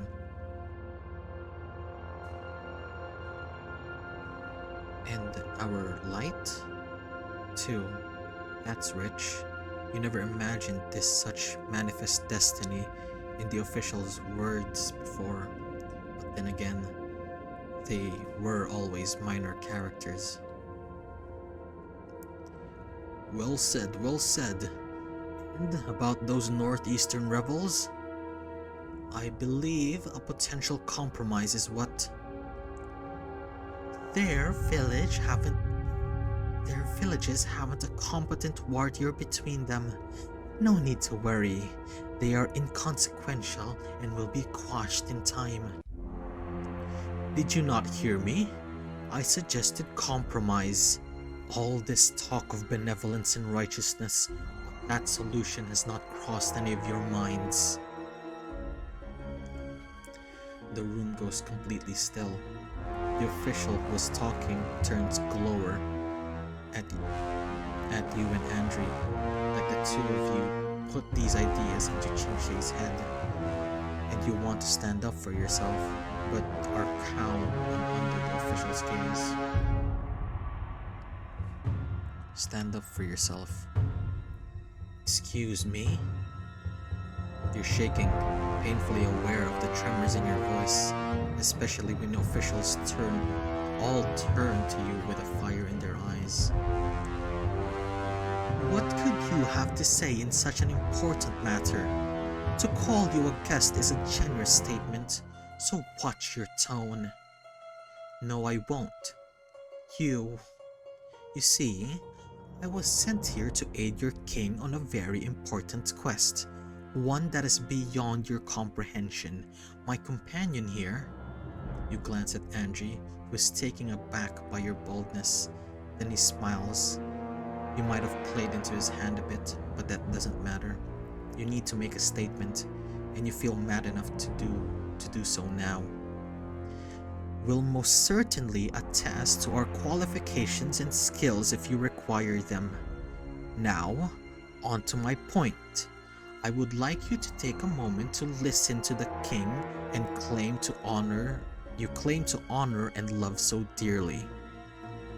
After all, what is a subject if they are not subject to their ruler's authority?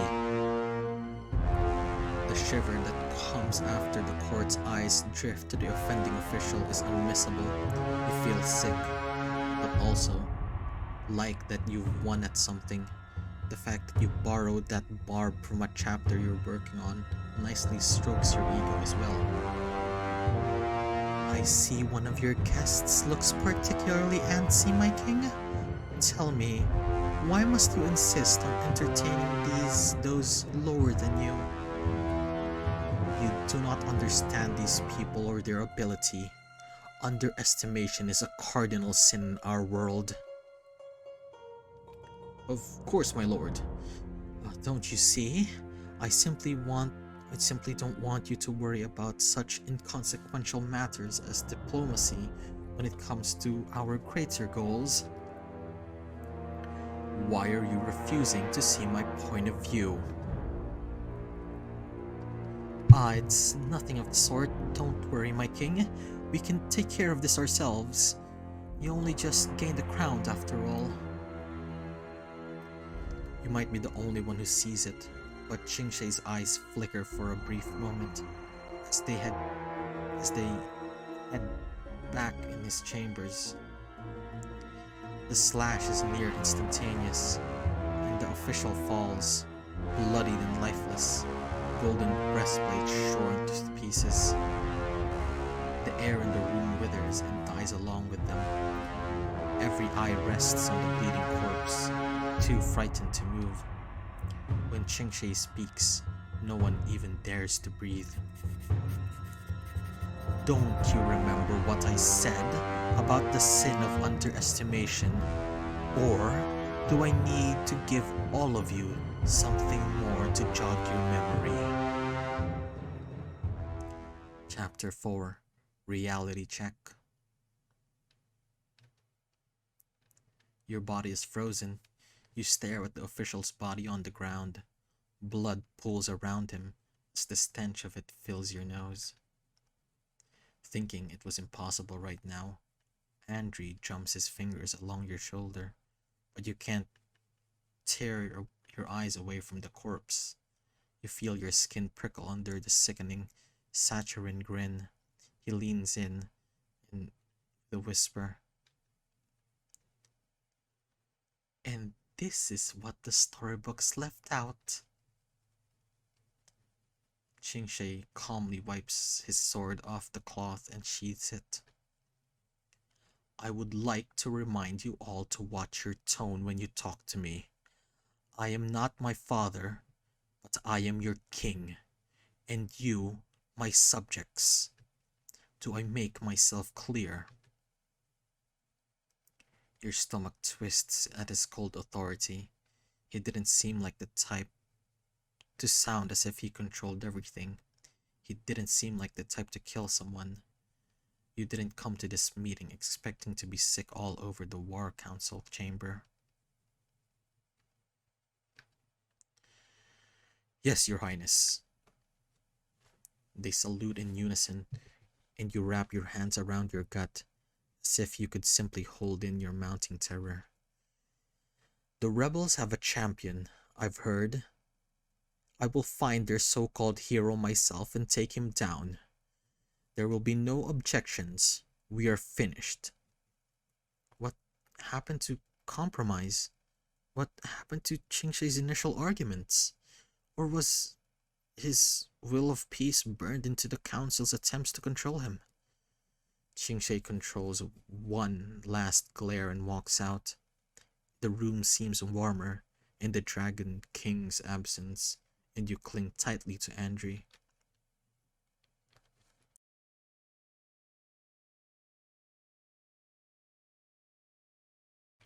He glances down at you and tilts his head.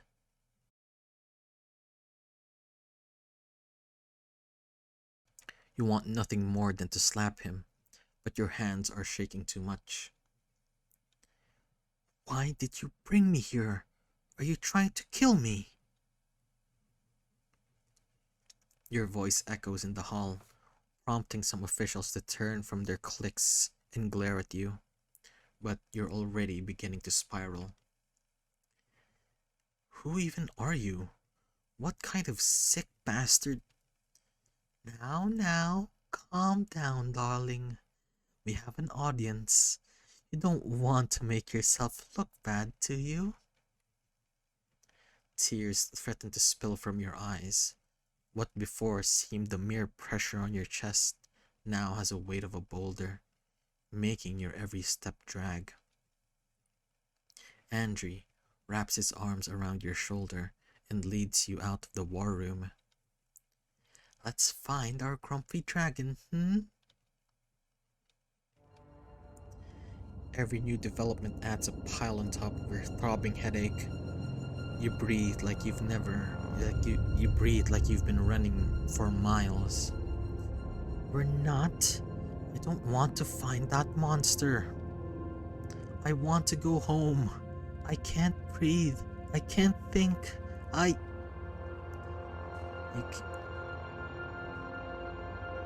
You lean against the wall and clutch your chest. Sweat drips down your temple as you gasp for air. Andri's left hand holds you up. His right grips your chin and lifts it so you're looking at him in the eye. He has a soft smile that practically mocks your state of panic. Don't worry, Jean. I'm here too, aren't I? You grit your teeth and shoot him a glare. You're the reason I'm here in the first place. I feel like I'm going to die. Shh. You're not dying. He sighs thoughtfully, tilting his head. Yes, that's right. I'm the one who brought you here. But do you know why? You shake your head.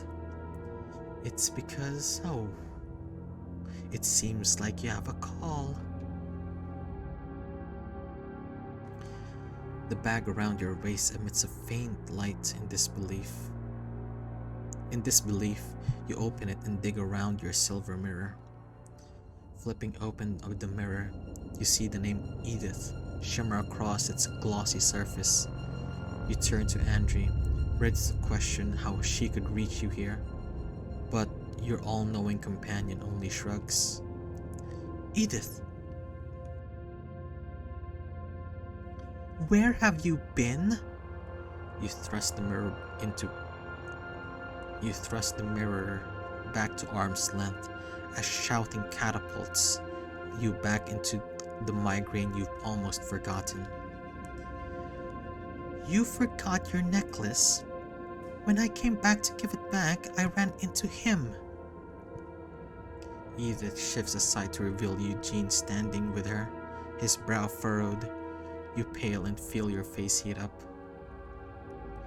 You didn't need to go all the way out to the village. Edith scowls and clicks her tongue. Her intense gaze had you shrinking into yourself. Call it an instinct. I felt something was off, and it turns out I wasn't worrying for nothing.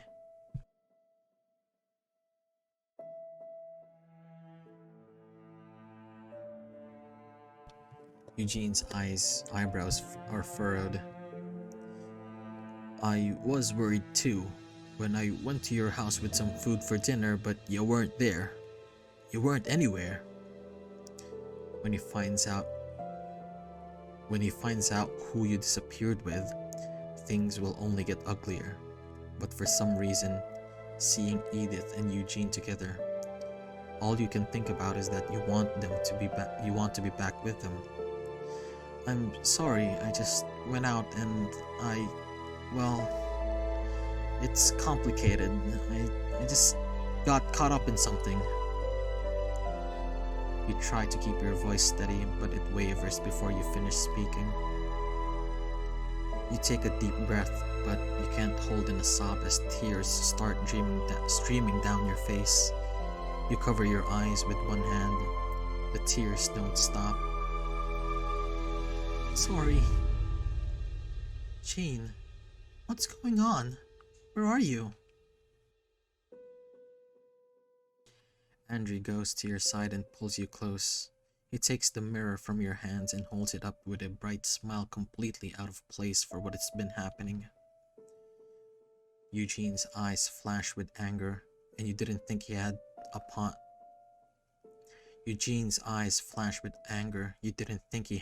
seeing your head nestled on Andrew's bony shoulder. Are you with the librarian? What did I say?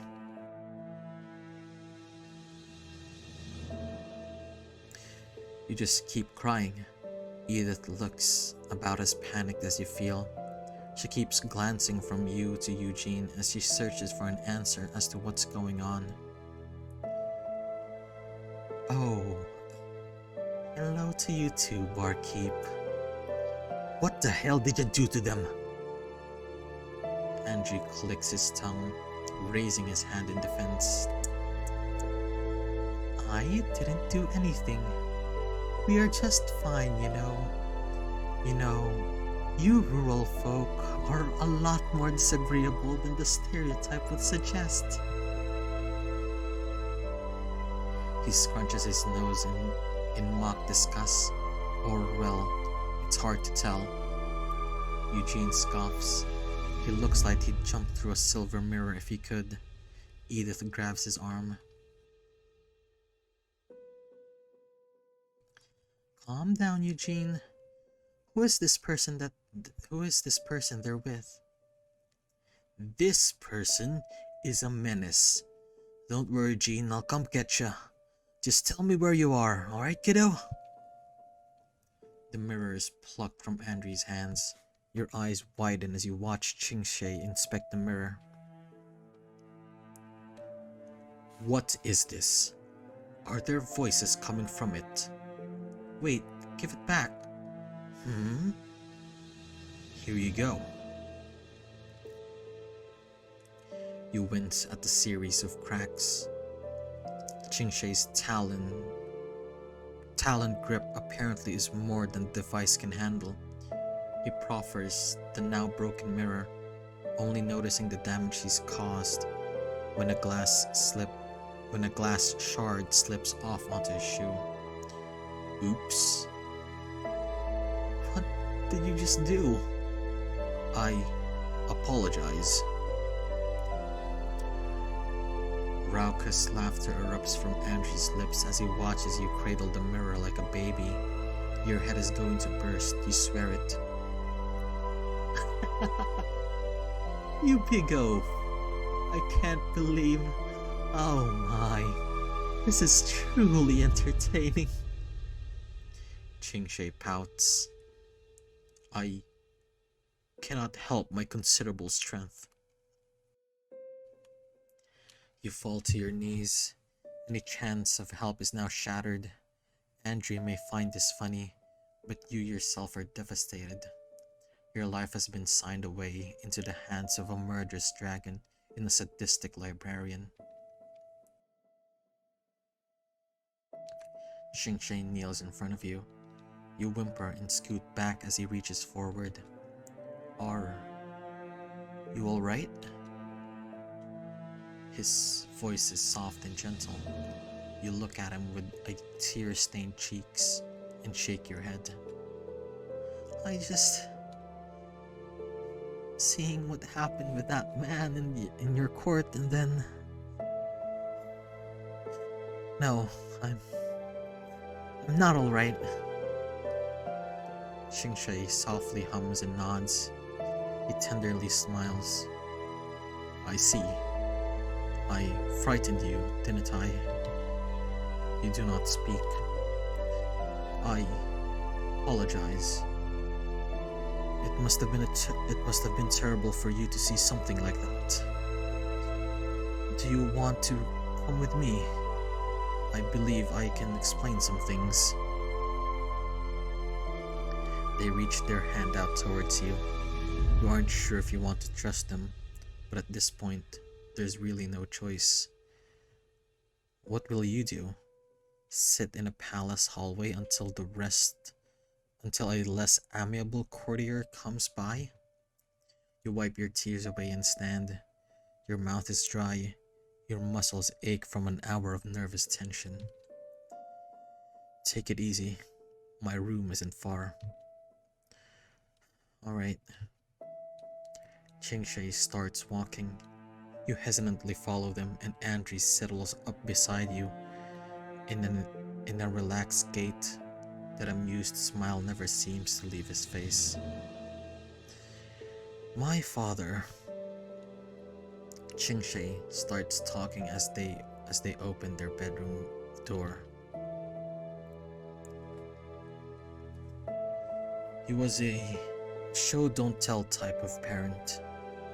I don't really want to get into detail, but I had a similar reaction when I first saw someone die. When did that change? You showed no hesitation back there. They shrug, as you sense a defeated wariness in their frown. That's how it has to be. I don't think killing is ever something you have to do. Don't be naive now. Andrew takes a seat on Qingshui's bed, lounging back on his hands. Being a ruler isn't easy, darling. Even this sweetheart has to be tough in his presence of his underlings. Did you just refer to me as sweetheart? Andrew winks. You grimace. Andrew, stop. What about this champion you mentioned? Would you really... If he doesn't concede, yes, I will kill him. You stay silent. Qingshui walks over to you, studying your face. It looks as if they're searching for something. Let's start over. Your eyebrows knit together. Why? Qingshui sheepishly smiles. Our first impressions were maybe not ideal. I want to be friends. You're not sure whether to gawk or guffaw. Yes, murder is certainly not ideal. For first impression, they're seriously trying to win your friendship after that. Is it all a schoolyard game to the king? Andrew raises a hand. Does this offer extend to me? Qingshui flops onto the bedside. Andrew gives him a hearty slap on the back. The librarian topples forward, his eyes bulging out of his head. Of course. I'm sure I'll quickly learn to overlook your strange mannerisms.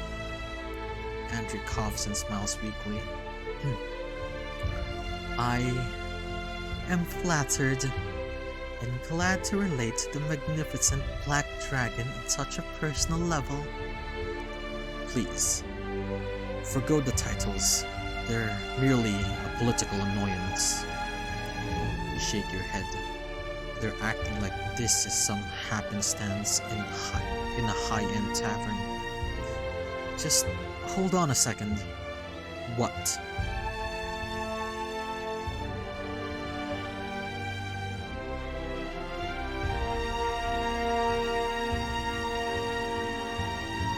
Shay suddenly gasps, his eyes growing wide as his bottom lip trembles.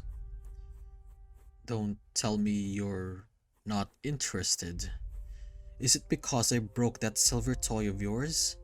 I can buy you a new one. No, it's No, of course. I forgot to offer a welcoming feast befitting at my station. I can have the kitchen prepare anything you'd like. Shay, listen. It's not because of any of that. I don't want to be friends with a killer. It's wrong. Killing people is wrong. I explain why it has to be. That's all you said. It has to be. That's not enough. There are always other ways. Our ruler should be benevolent, kind, generous, understanding. They listen to their people. They're strong, but they can't be destructive. It certainly sounds nice. Shay sighs as he rests his elbows on his knees. You must have a good life where you come from, yes? I wouldn't... Now, Jean. Be truthful. No matter what you've gone through, I assure you, the kings had it worse. Shay rests a gentle hand on Andrew's arm. No need to be rude, friend. He then sighs and chuckles. It's mirthless, quiet, and mournful. Your heart aches. You feel compelled to go over to the dragon. It's true that my life has not been a happy one. Perhaps once we know each other better, I will share more with you. But for now, I need to finish what my father started. Then, you will understand my actions. The truth is not pretty. I know this isn't the world someone like you even expects to enter, but friends should understand one another. He waits patiently for you to gather your thoughts and respond. I have no way to leave. I can't contact the real world anymore. Andrew seems to want me to see this through for whatever reason. Bastard. I can trust that at least Shay is sincere, even though I am terrified of them. I can at least hope they don't plan to harm me. There is someone good under that exterior. Someone who just needs a push. If Angie means for me to provide that push, then I guess I will. Solve the moral of the story, escape the fairy tale. It makes a sort of sense. You close your eyes, slowly nodding your head. The decision is made. I will join you, if only to show you that there is another path. My father started this conquest. I must complete his work by any means. Reality isn't so black and white. I cannot avoid spilling blood. That's the nature of things that cannot to be changed. You open your eyes and smile. Shay is thrown by your reaction, but slowly smiles back. Then one of us must prove the other wrong. I suppose so. Half an hour later, a large map covers Shay's gilded table, and you've dug up a worn set of quills and some ink. The two of you will find a way. You'll have to forgive me, I have no details of the routes.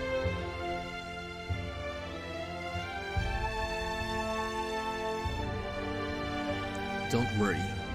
I need the map as much as you do. I've never traveled much outside the palace grounds. Too cold, mostly. Alright then. Any suggestion on how to reach this guy? Liège. sounds familiar. Of course.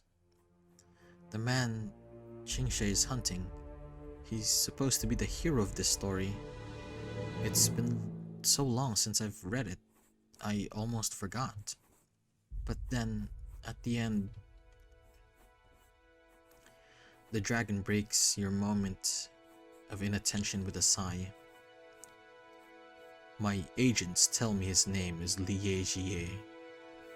Yes, right, maybe we can take a more isolated path? Try to avoid bloodshed with any potential scouts. Your fingers trace along one unmarked line through the mountains.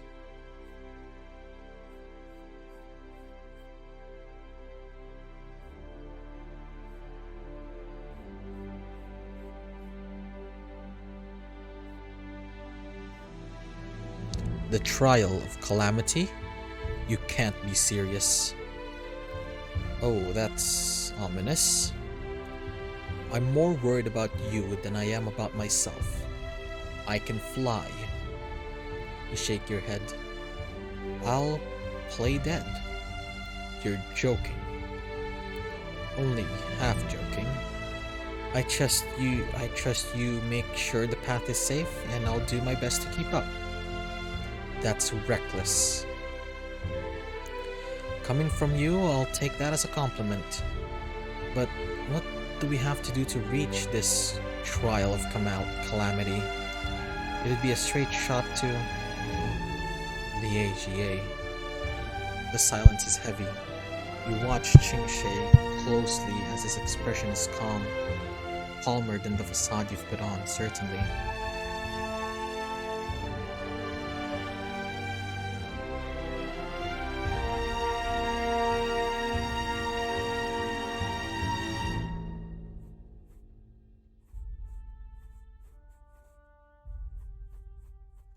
We'll need to cross this prairie over here.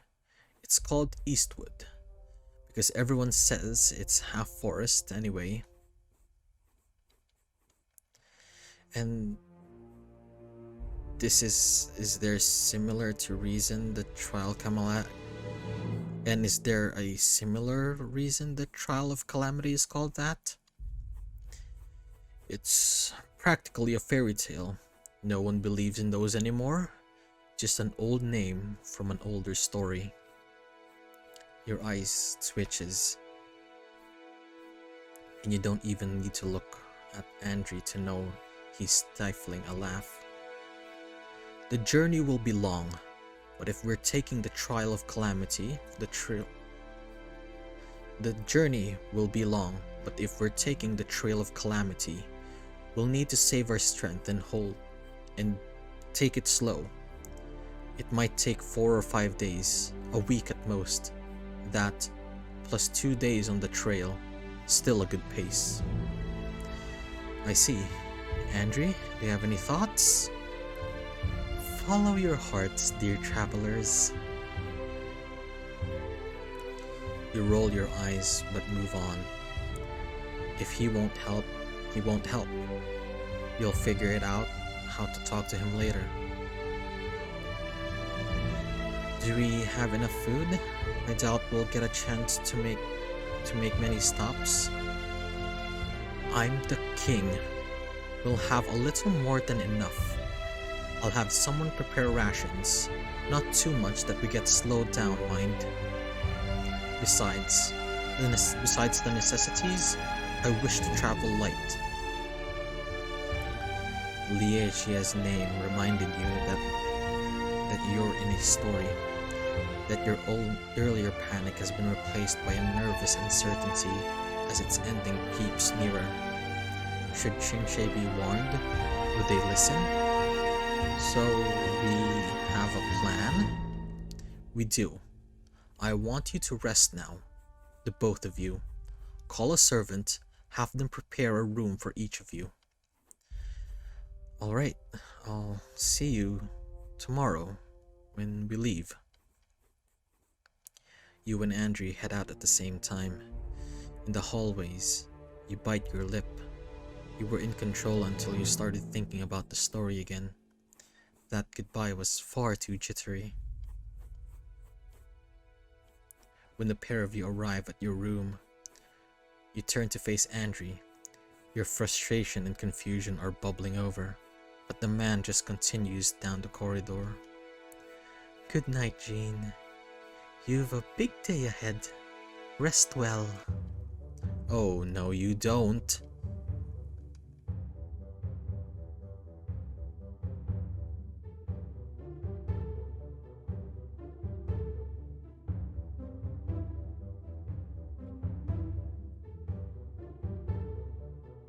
You grab Andrew's arm and drag him into your room. After shutting the door, you push him against it. He looks surprised just for a split second, but then his smirk returns. He reclines as best as he can against the oak.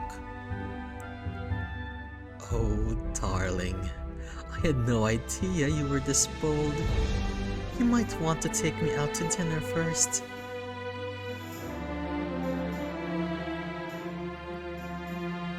Threaten him. That's enough. You practically growl at the words and slam your hand next to his head, trapping him against the door. It's a bit awkward considering he towers over you. Still, you stand your ground, even as he peers down at you with a smug smile. Taking the lead? I love it. Andrew, you've told me to next to nothing. Stop with the jokes. Oh, do scold me more. He leans in towards you, his face inches from yours. You step back, relinquishing your hold on him just to get away. He laughs, clapping his hands. That was fun. Are you sure you're through? Look, I need to ask you something. Ask away. I don't remember anything about Qingshe going off to kill the hero. It was the other way around, and no one ever died.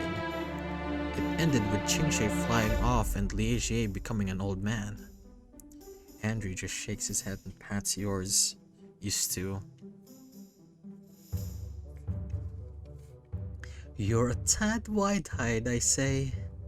I do find it adorable. I want you to think, whose point of view is the story from? I mean, Liege is the protagonist, right? Exactly. But as soon as we entered the story, it changed. We're seeing this from Qingshe's point of view. This won't be the normal fairy tale you are used to. In fact,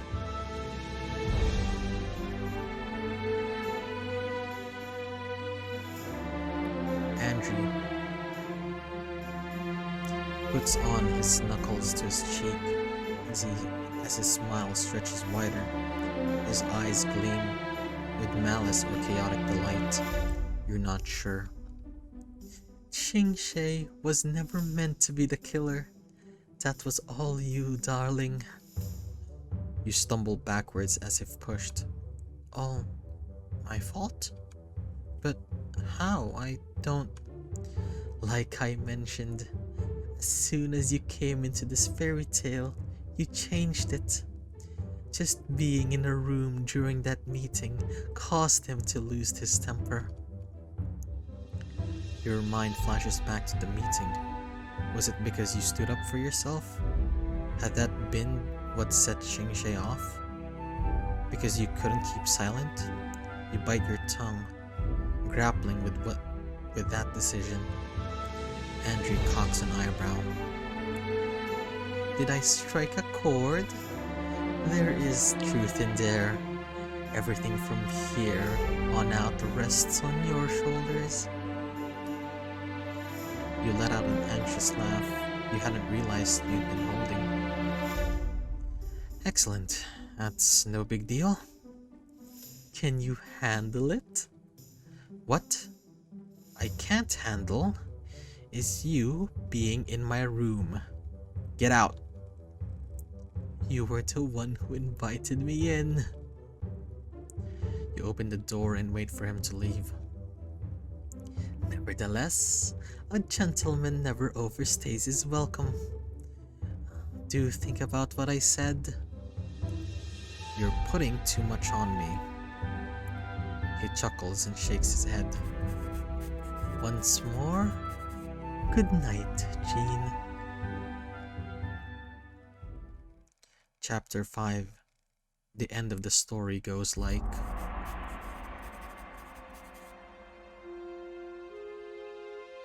Good morning, Jean. You let out a groan as the excitable dragon bursts into your room. You sit up and rub your eyes. What time is it? It's time to wake up. You let out a groan. You're so loud. Xingxie lets out an even louder laugh. That's so you'll wake up. You grab a pillow and throw it at them. They dodge easily and saunter into your room. You yawn, your eyes watering as you stretch out. Xingxie is practically bouncing off the walls, his eyes sparkling as he watches you get out of bed. You know, it's been years since I last left the castle. I've been so busy that I've had to stay inside. I don't even know what's going on out there besides the progress of our expanse. I'm glad to finally finish this whole thing. I've been planning on what to do after. I want to... You interrupt his babbling glare with a glare. Xingxie? His eyes widen as he looks at you. Despite his draconic features, you think he resembles a puppy. He's acting like one as well.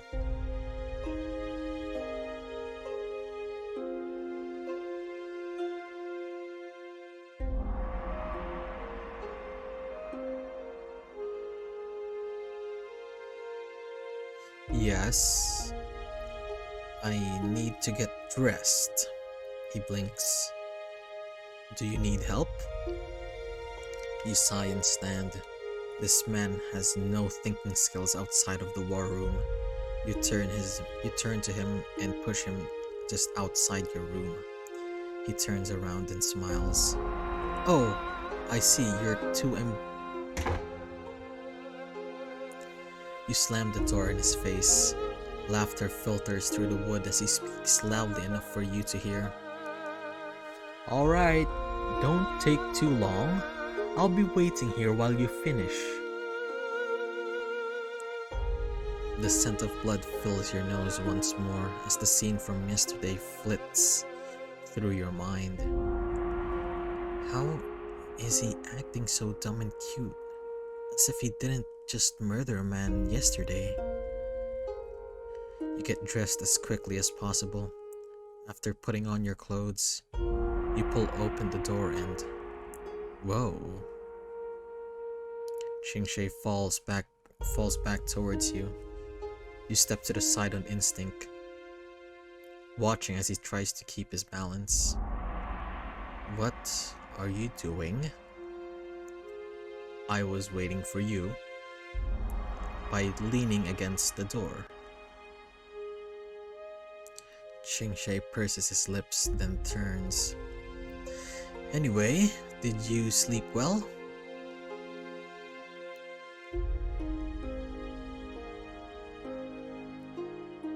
You grimace, trudging alongside him. Well enough, I suppose. I'm not really a morning person.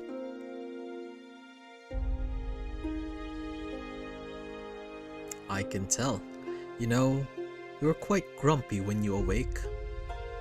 You shoot him a glare and he laughs. Did I offend you? I am only telling the truth. No. You are my friend. Friends tell the truth to one another. He still believes we're friends, despite me never agreeing to that in the first place. I am still wary of him, despite the buffoonery I've seen from him this morning. He is a killer. What are you thinking about? Qingshe moves so he is in front of you. Walking backwards, his hands are clasped behind his back as he tilts his head to gaze at you. I'm thinking about what we need to bring for this trip. It's a lie, but telling him your doubts doesn't seem like the wisest decision. You were sure if you did tell him you weren't his friend, he might start crying. Or worse. Qingshe shrugs. We don't need to worry, the servants packed everything. What, already? They're quite efficient. They do things without asking questions, and they listen very well. You snort slightly. I'm sure they do. What do you mean? They shift so they're standing next to you. I mean, you are a king, right? I'm pretty sure you don't want to upset the king. Come on. I'm not that scary.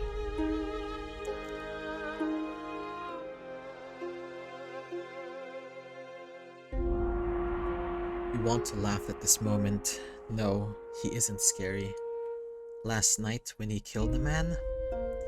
Absolutely terrifying. Oh look, there's Andri.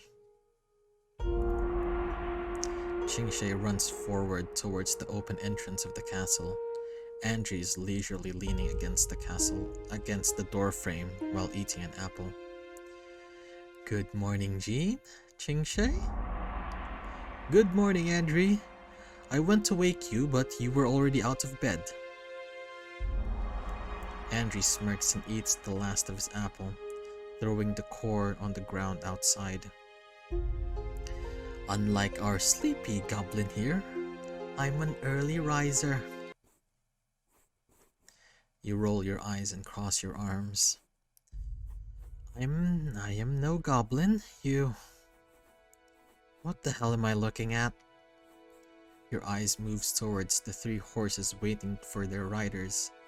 You step outside and slowly walk forward, squinting your eyes. Is that? There's no way. You gasp and run towards the muddy brown horse that's grumpily pawing at the ground with his hoof. Oh my god, Chad! You start petting his mane and placing kisses all over his snout. He wiggles his head slightly, but he doesn't do anything to make you stop. Andri, how can this be? Magic!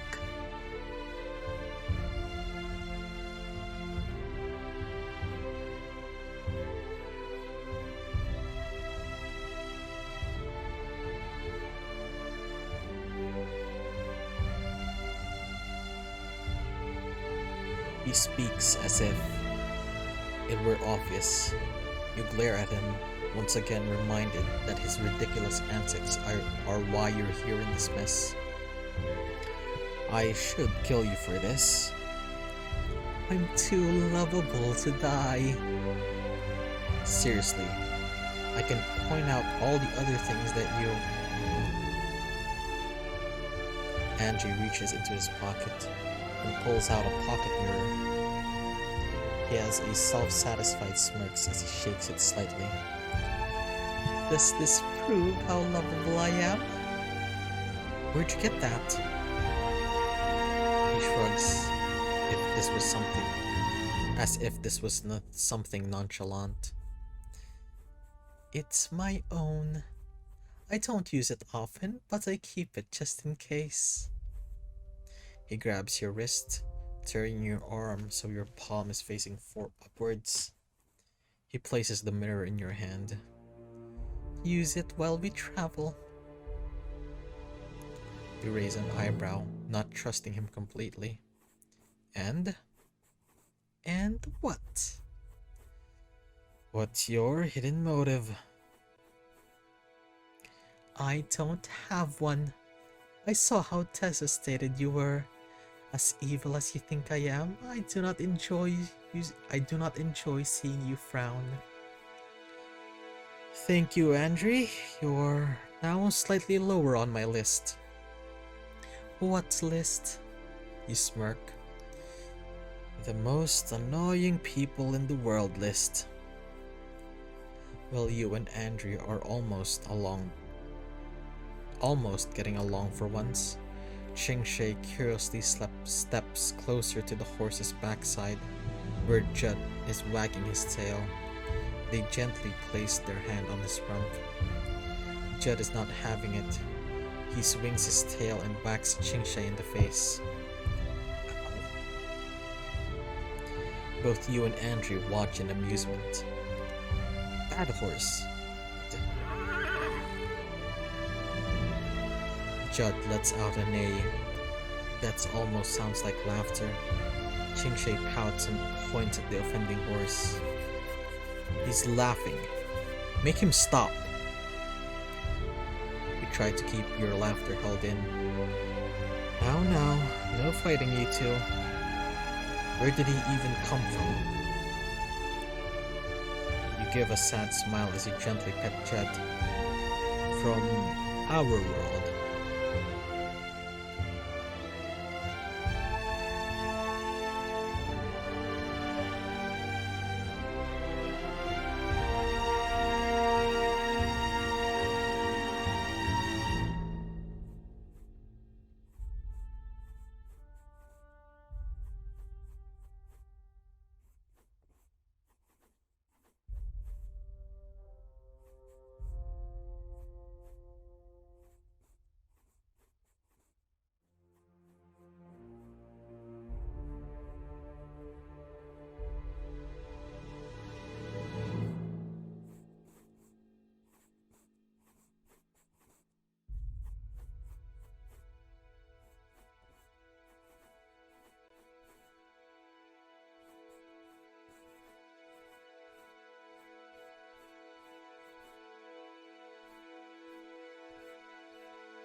World?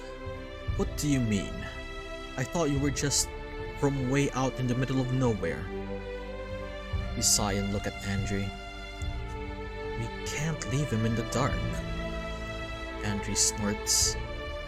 I'm fairly sure in the dark is the standard for this one. Is there any rule saying we can't tell them the truth?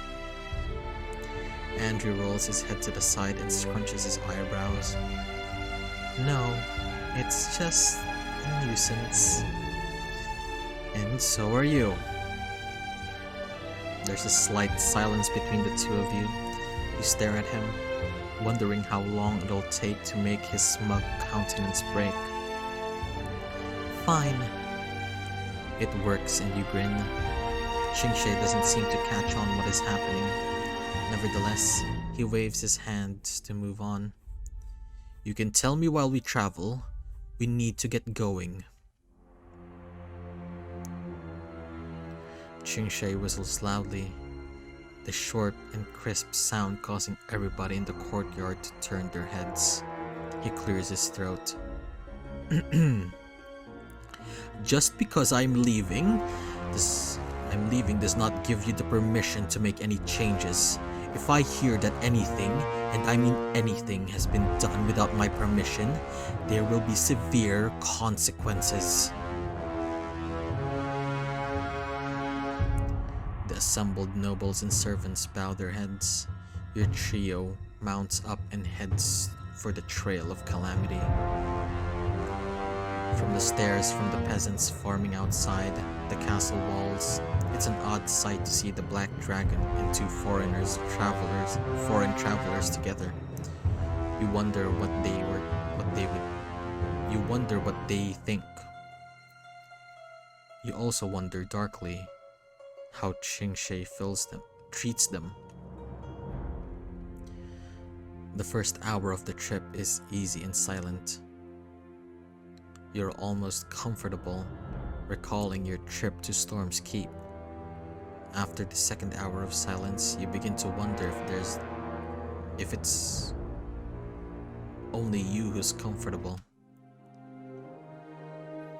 After around 3 hours of travel, it's time for breakfast. Unlike the forest in your world, here, you're free to stray off the path without placing yourself in mortal danger.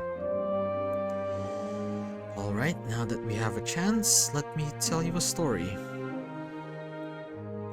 Qingshe takes a steamed bun and stuffs the whole thing in his mouth. He chews a couple of times before trying to speak around the food, his cheeks puffing out.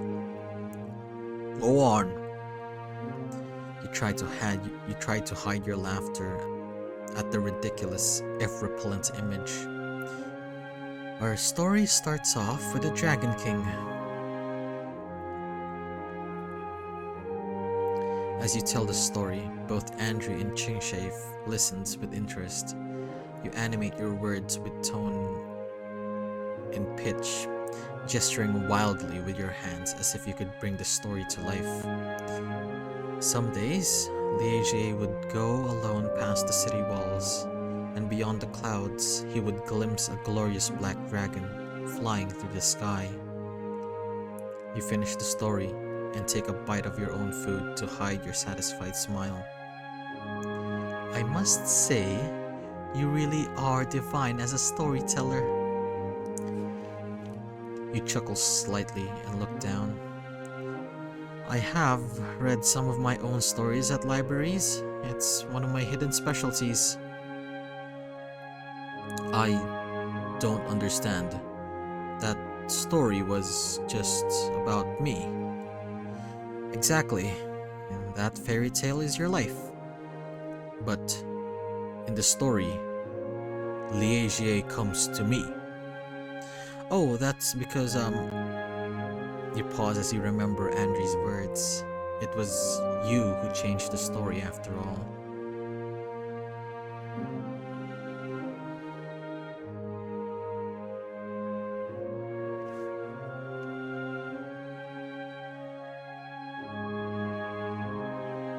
Accuse Andrew's magic. Well, the two of us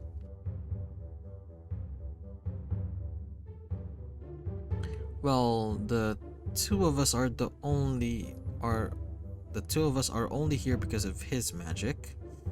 And magic warps that we think we know, so magic has made you think I'm a character in a fairy tale. And what Sheen is trying to say is that you are a creation. You trace your lineage not from a royal dynasty, but some rustic bards eat your imagination. If it makes you feel better, the story is quite popular. Qingshe laughs. If you refuse to tell me where I'm from, I won't force you. Your past is your own. Andrew sighs. I told you you wouldn't believe us. You grumble and finish off your breakfast. You wanted the story to serve as a warning for Qingshe, of course. If you were told a couple of days ago that you were a character in a fairy tale, you wouldn't have believed it either. After breakfast, the three of you get back to the road. The journey is relatively calm. There are moments where you even find yourself laughing and actually getting along with them. Look, we're here. The Trail of Calamity.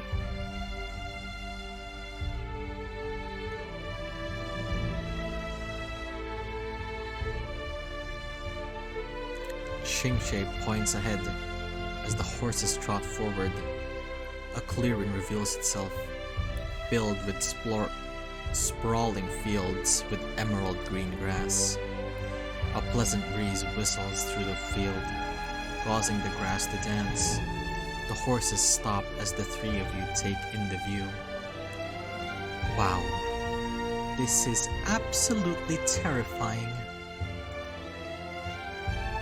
Andrew's tone is mocking as usual. You snort and get off. Judd, you step forward as the grass cautiously, just not too cautiously. Is this like poisonous grass? Is it hiding snakes with venom that has no antidote? Flesh-eating bugs? Chingshe sighs. They almost sound offended. Flesh-eating bugs would just be preposterous. They nod and hold up a finger like a classroom instructor. It's called the Trail of Calamity because the grass in these fields is soft and comfortable that they say you can lie down for a nap and never wake again. You lean down and run your hands through the grass. The blades feel like silk in your hands and cool to the touch. You stand up. Judd eyes you warily, no doubt remembering the dreamlike song in the back in Hell's Forest. You can certainly see why it's dangerous, but why such a dramatic name? Chingshe only shrugs. You swing yourself into Judd's back. It would be nice to relax in a place like this. Do not fret, friends. I can show you many other places after this trip is over. Consider it a vacation. Sounds exciting.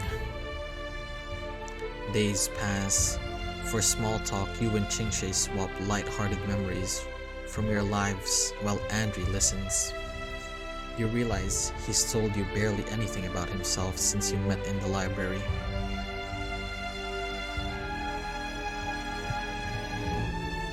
That's when the cats just crowded me. I was covered in hair for ages. You and Andrew laugh at Chingshe's exasperated smile. You must have been surprised. Who knew cats love dragons so much? Yes, and why do you seem to like Chingshe, Andrew?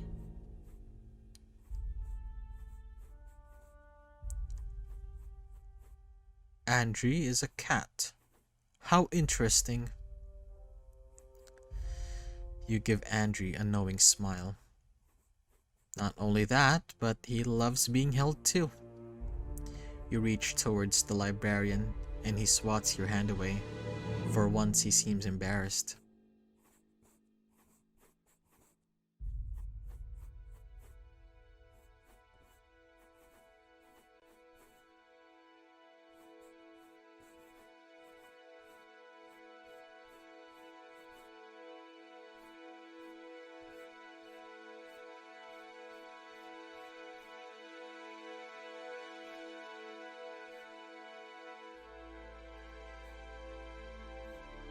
I am not a cat, and I only tolerated being held.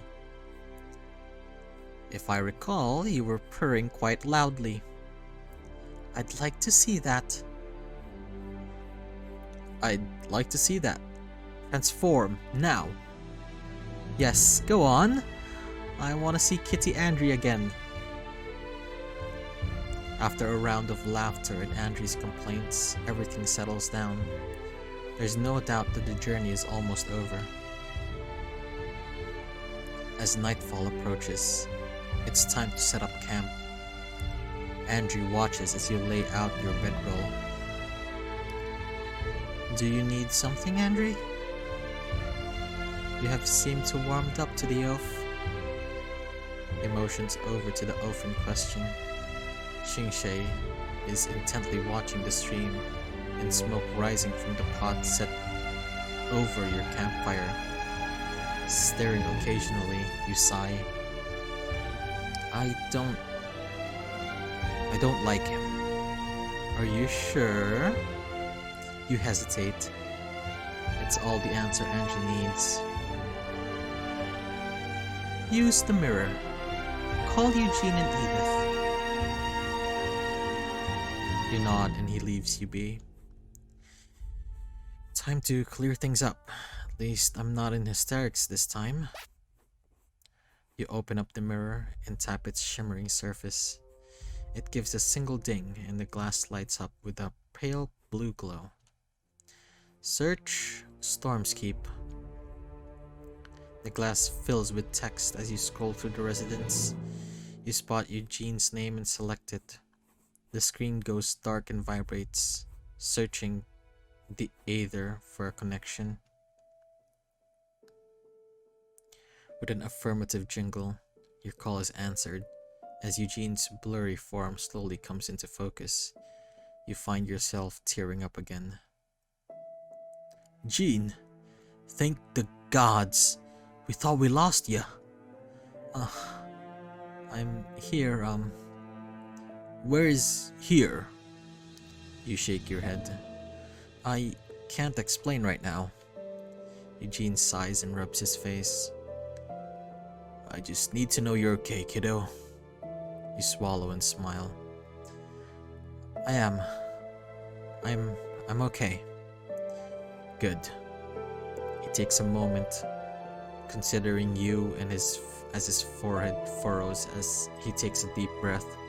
Tears are soundlessly slipping down your cheeks. No, you can't tell me where you are, but I can hear what matters. I can hear what the matter is at least.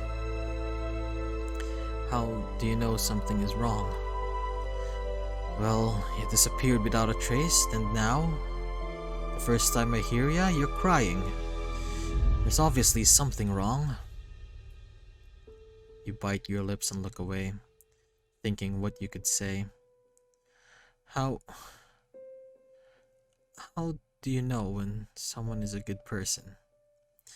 And can you call them a friend if they're not? Is this about the librarian? No, I mean, yes. You slowly sit up and look forward and look towards your camp. Andrew and Chingshe are conversing as they eat dinner. Andrew looks peaceful and Chingshe has a goofy, sharp-toothed grin.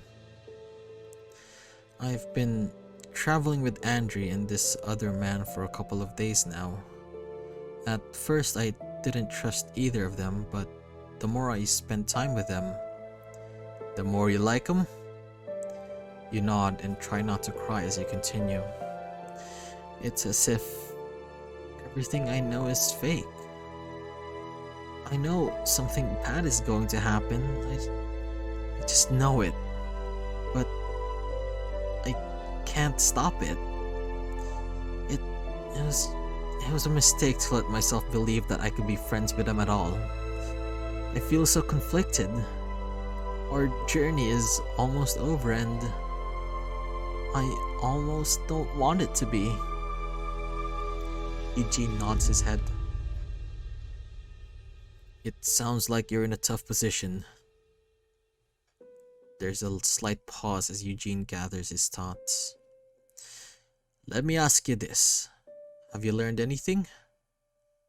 Have I? It seems as if I've spent every moment here freaking out. Don't think so hard about it, kiddo. I think that's your problem. But I have to think hard. Chingshe did something terrible. I wish I hadn't seen it. Did he tell you why? You glance up, he's looking at you with concern. You quickly look away. He gave me an idea. People do bad things just because they have to. But there's always another way. Are you sure? You let out a frustrated sigh. I don't know. I don't know anything anymore. We all have to do things we aren't proud of. What happens after defines who we are. No one is a perfectly good person. I can't decide for you whether they should be your friend, but I can tell ya that it's best to listen to. But what I can tell ya that it's best to listen to understand. I did promise. Thank you, Eugene. Sure you can do this? I can. I need to go now, but I'll be back. Eugene laughs and gives you a caring smile. You better be. I've got some pastries waiting right here. I'm looking forward to it. After you hang up, you take a couple of deep breaths. It's time to listen to Xingxie. You try to understand his perspective. It's what a friend would do.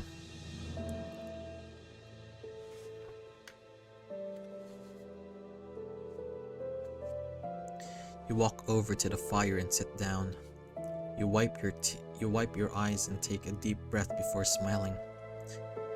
How's the food? Andrew smiles, rubbing his stomach happily. After enduring a saddle all day,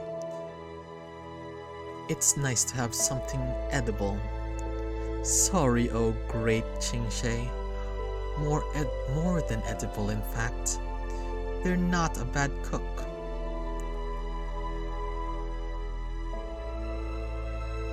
You give half a smile, grabbing yourself a bowl. The substance in the pot is milky white, made with rice, chicken, and herbs. You take out a big scoop and sit back at your haunches. What did you make here?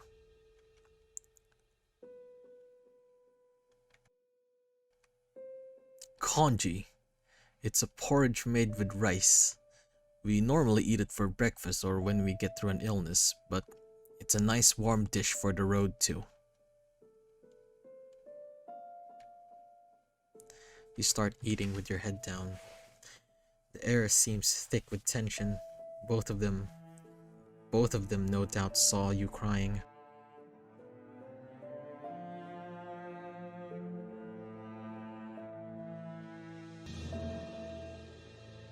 Dinner. You lean back next to Xingxie. Only stare at the night sky. Unsure how to start this conversation. Are you alright? You were crying earlier. You sigh. I seem to be having a dilemma. Thinking too much, too hard. I agree. Don't worry, that pretty little head of yours is too much. And I also have to deal with this. Your nose scrunches as you glance over to Andre. Unsavory character. Rude. You groan and turn back. Xingxie lies next to you and follows your gaze up to the stars.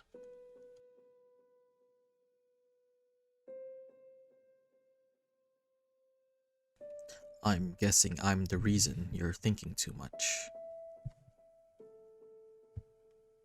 You still don't look at him. I want to understand you. What happened to you in the past to make you who you are today? That may be too intrusive for me to ask. Maybe I just need to know your motivation, your formative moment, whatever pushed you. You were about to say over the edge, but you stopped yourself. That's not the direction you want this to go. I see. The night isn't silent. It's filled with crackling fire, chirping crickets and frogs, plants rustling in the wind. It isn't silent, but it's peaceful. Well? Angie clears his throat and stands, dusting off his pants. He gives you to a sweet smile. The two of you need some time for a heart-to-heart. I'm off to bed. Sleep well, Andrew. I... He takes his bedroll and walks further away from the fire before settling down. You turn your attention back to Xingshe. It looks like it's my turn to tell a story. My father died around 50 years ago. Dragons age differently than humans. He was perhaps the equivalent of 40 human years. He was healthy. He often trained with the soldiers when it wasn't in meetings. Then one day he woke up and he was sick. The strong man that taught me to never show weakness, but to be merciful towards those less fortunate than us, was suddenly too frail to lift even a spoon. Xingshe takes a deep breath, interrupting his story. His eyes reflect the stars, and his expression suggests he wants to be up there with them. He thinks of your conversation with Eugene and understands suddenly the depths of the last dragon's sorrow.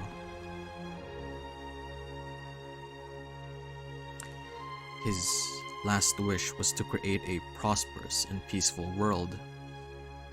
Father was a strict ruler, but he valued kindness. He was both sides of the same coin. Then why do you want all this power and control? Why do you stick to these cruel imperial policies? Does it not go against his wishes? Xingshe lets out an indignant snort.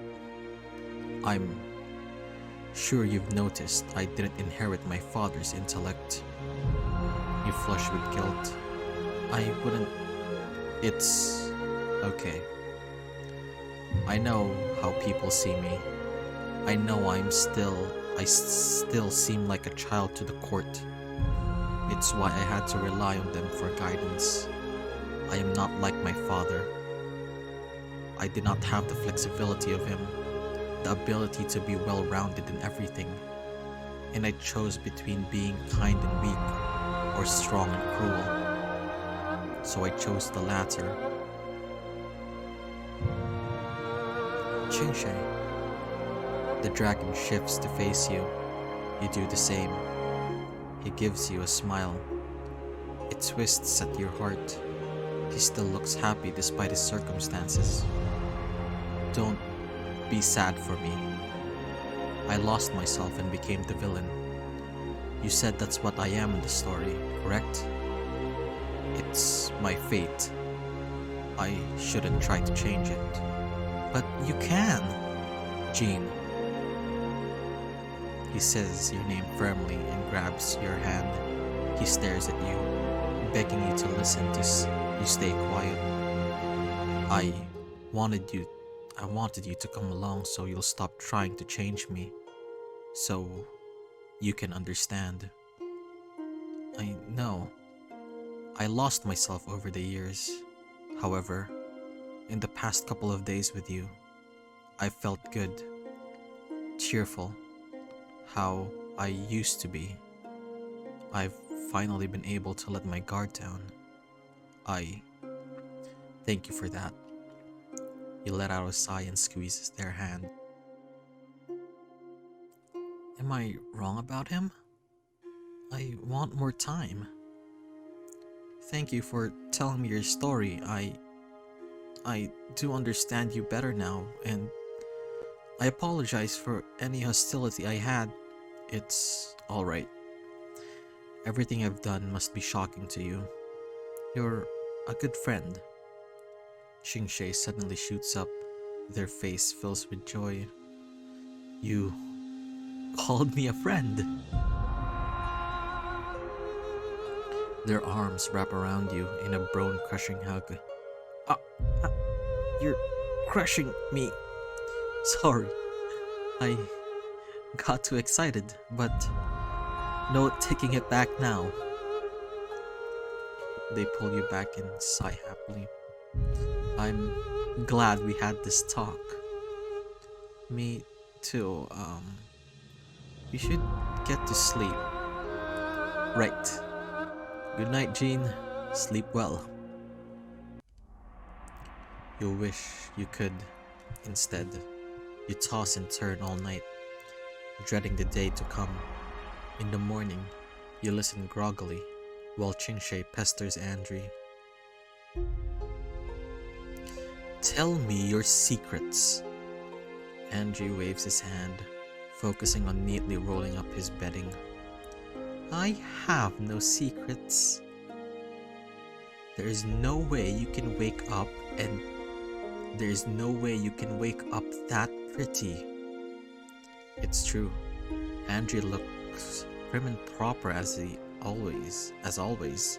His hair is perfectly styled and his clothes are free of wrinkles. By comparison, it's easier to tell how recently the king got out of bed. Most of their hair is tangled in the left horn, though they don't seem to notice. And yet here I am. You two are ridiculous. Andri turns to you with his characteristic smirk. Today of all days, you pray he keeps up the antics to a minimum. Feeling better, dear? I would if you stopped calling me pet names. Chingshay perks up, reminding you once more of a puppy. Speaking of, Andri, Jean finally called me a friend yesterday. The librarian lifts his eyebrows and crosses his arms. The smirk becomes a full-on, self-satisfied, toothy grin. Did you now? Shouldn't we hit the road?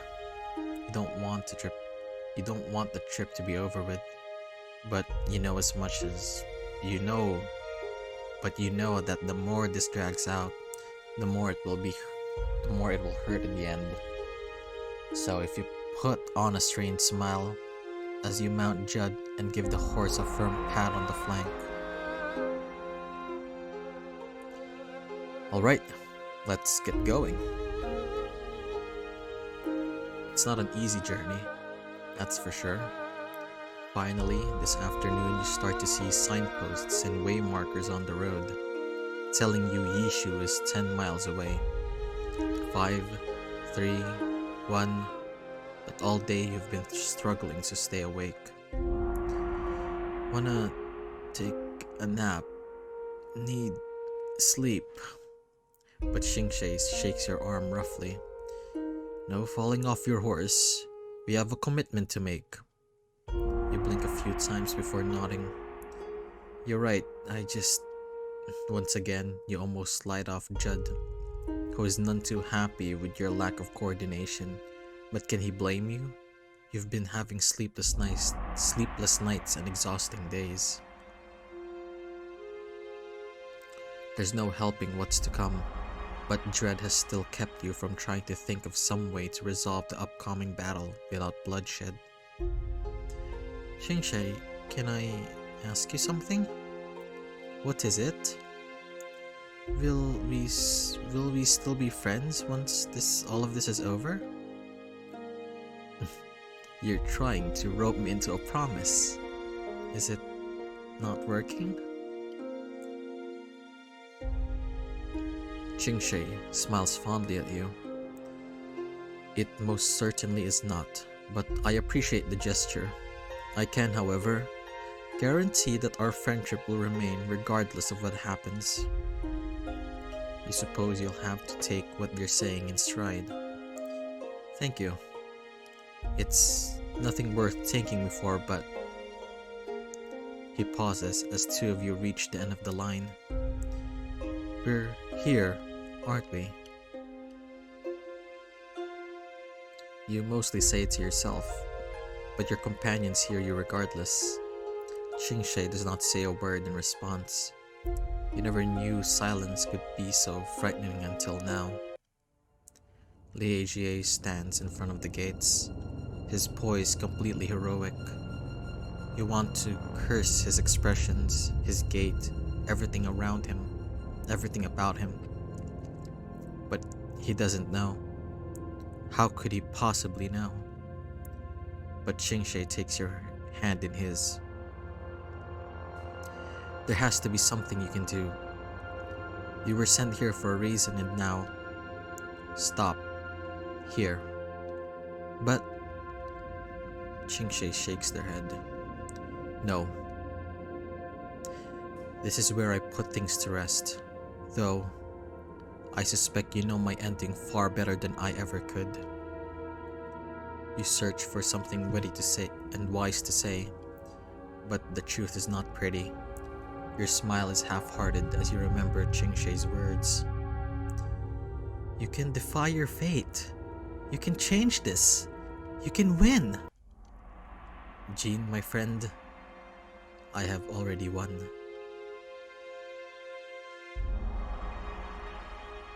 He pulls his hand away from yours, too gently for your own good.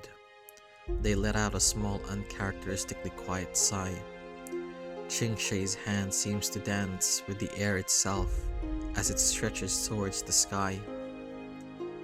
Your story was so much easier to understand. All Chingshe does is smile in response. And you lean towards being incomprehensible, yet now I see you so clearly. I see you, and I want to thank you for seeing me. But I didn't do anything. I couldn't. I didn't help you. You did. You did by confusing me, by fascinating me, by staying when you easily could have left. Don't you see? All the things I needed, I thought I needed. I wish I knew you before I let myself get corrupted. The time we spent together isn't something I'll easily forget. I won't forget you either. There's no way I can. Whatever fate pushed us together, I'll thank it until my last breath. I'll be your friend, even when we've left each other's sides. This is the path for me, Jean. I want you to take your own. Even though our roads diverge, wherever I am, I will always wish you the best. That is something I can swear on. You want to slump down. You want to wail, cry, throw any kind of fit for him to stay. But they're not leaving. But they're leaving. They're leaving, and you want to be dignified for you that he seems to admire so much. Even if that you doesn't feel like the you that's standing there, you want to become better for their sake. Thank you, Chingshe. You'll remember me, and I'll remember you, Jean, my friend. Then he walks away towards Liejie, towards his demise. There's no fear or rage, just an acceptance you wish you could take away from him. But you are not the author of his story. All you can do is watch.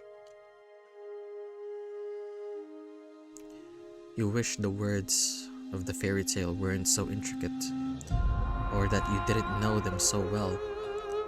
Most of all, you wish you weren't helpless as you watch history unfold just as the pages dictate. Chingshe might have had a different fighting demeanor, but Liejie is still frustratingly calm. Despite the dragon's change in mindset, Liejie still manages to steadily advance on Chingshe. Chingshe lets out a roar, one that shakes you to your core and echoes through the surrounding valley. But they never transform. They never show their full power, even though their strikes have a force you've never seen before. Liejie, however, continues to dodge with cold-blooded, cool-headed determination. You're scared as Qingxie leaps into the air with sword held high.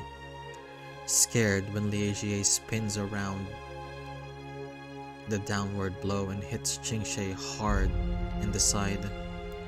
You let out a scream, louder than you ever thought you could. It doesn't help. Nothing helps when Liege dodges, counters, and strikes again and again. Qingxie finally falls, and you rush in without a second thought. Liege is there, still as calm as he has ever been. You ignore him and go. You ignore him as you go to Qingxie's side. Qingxie, are you... You can't be. Please say you're alright. I'm alright. Damn it. Say it like you mean it. But there's no use. The wound looks fatal. Your eyes shift to Liege, but you can't even hold a glare. Liege. Yes, I concede. It is your turn to lead. As I realize now that you are the one who was meant to do so. It will be difficult to take things back from my official, but if it's you... Qingxie lets out a ragged wheeze. If it's you, you'll be able to do it. You have too much faith in me. No. For the first time, I know all the places where my faith lies are the right ones. Liege, forge a path no one else has taken, and make sure no one like you or me has to face one another again. I understand. I will find this path you speak of. Thank you. And Jean. You can only stare. Jean, don't spend so much of your grief on me. Instead, I'd like it if you would view yourself the way I view you. And when I thank you, I hope you know how much all of this has meant to me. Thank me by taking this back. Thank me by... You know I cannot. I'd like to fly one last time, when I can see you, and you can still see me. You've already changed my story. I just hope I can one day change yours. You already have. You're my friend. I want to do right by you, but how can I do that when you're fading away? That's good then. Since we're friends, I need to ask something of you. Anything. Can I hold your hand before this all ends? Yes. The two of you hold hands for too little time. His fingertips are already cold. You want to give him your warmth, but you both know it's too late. Thank you for everything. And with that, he slips out of your grasp. Scales stretch and dance across his body, adjusting to fit his growing serpentine body. It starts with his shoulders and neck, then his face, his tail, and everything else follows suit. His last glance with one giant glowing eye is the final reminder before he flies away. There will be no following him this time, so you let yourself fall apart. His soaring shadows across the sky is the prettiest truth this fairy tale has to offer.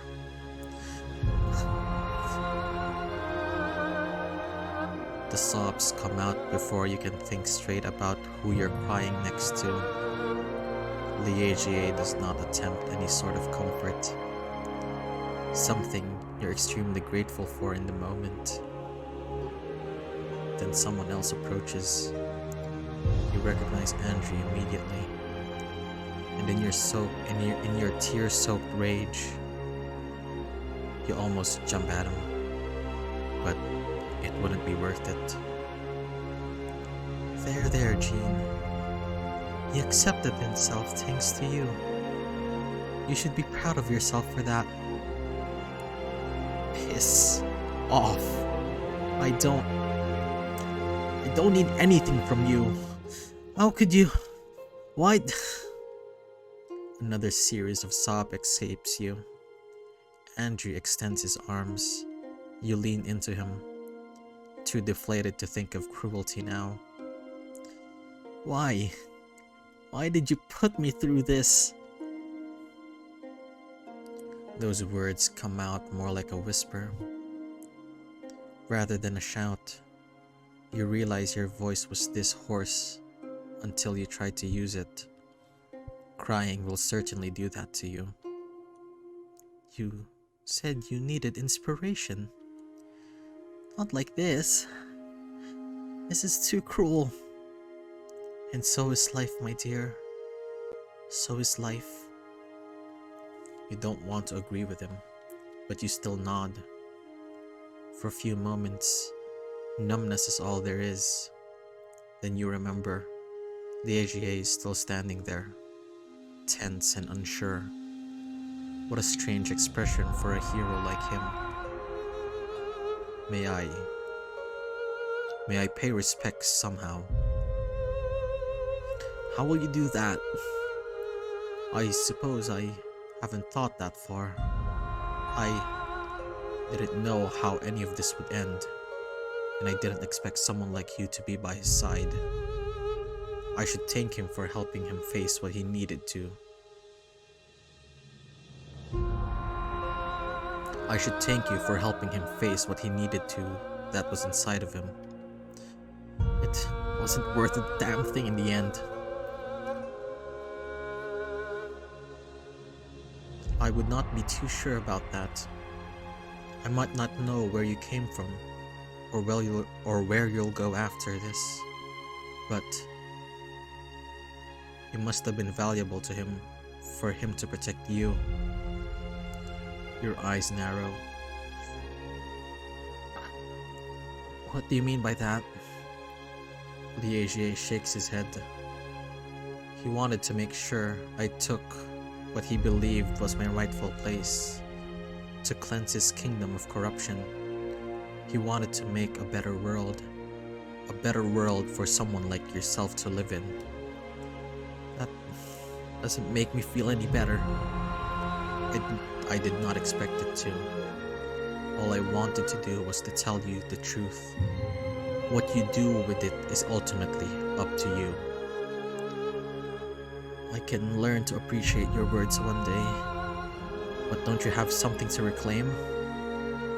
The AGA smiles faintly.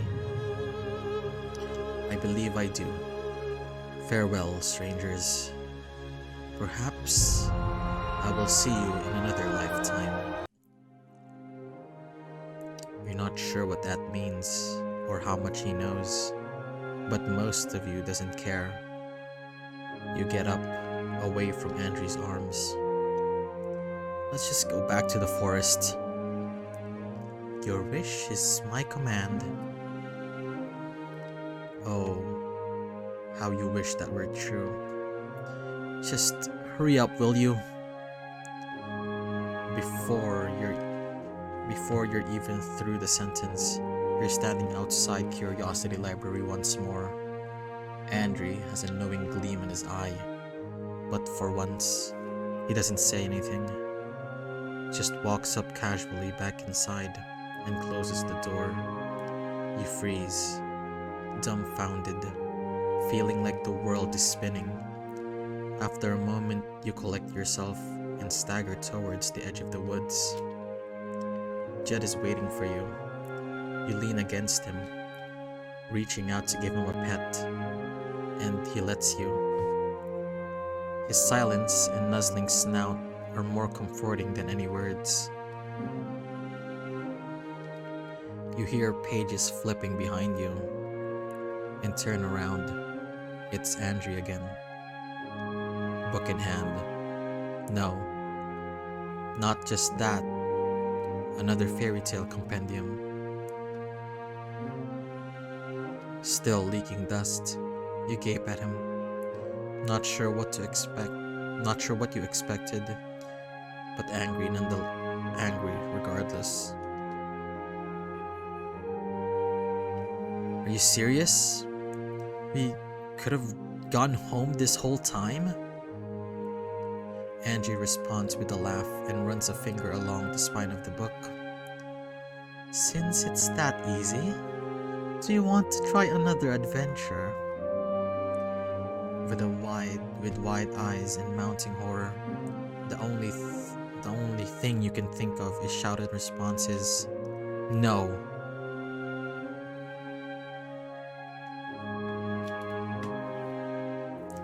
I cannot believe any of this happened. I never thought I would actually be able to live in a fairy tale. I'm not sure Eugene or Edith will even believe me if I told him. Maybe if I say Andrew kidnapped me, no. There'll just be a pain for both of us. I'm sure I can make something up. I won't say that I'm not upset about what happened in the end. Of course I would be upset.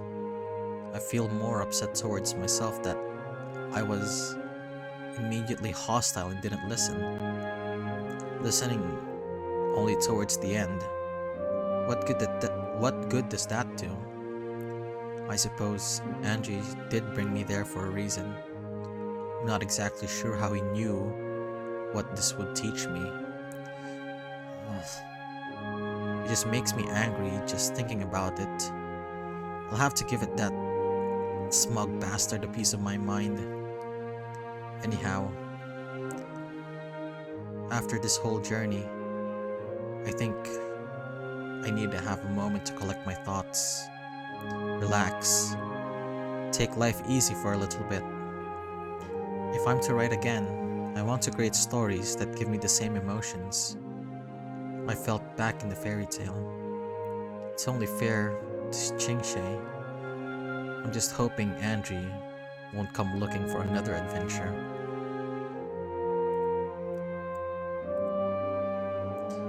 I decided to keep tabs of my adventures and any inspiration I see. The vendor had a point about writing down stuff. I never really did that before. At least, not completely detailed. So I decided that now was a great time to start doing it. The village I moved to seems pretty nice so far. Way less busy than the capital, that's what I'm used to. When I visited the pub, everyone seemed to know each other and get along. The barkeep Eugene was kind enough to inquire about me and give me a free drink. I'm always up for free drinks. He plans on showing me around tomorrow. I think being in the town like this will help me recover from a creative burnout. Once I get settled in, I can't wait to start writing again. Until then, I need to pass out. I'm exhausted. Eugene's a great guy. He reminds me of my father, and I think that's why I get along with him so well.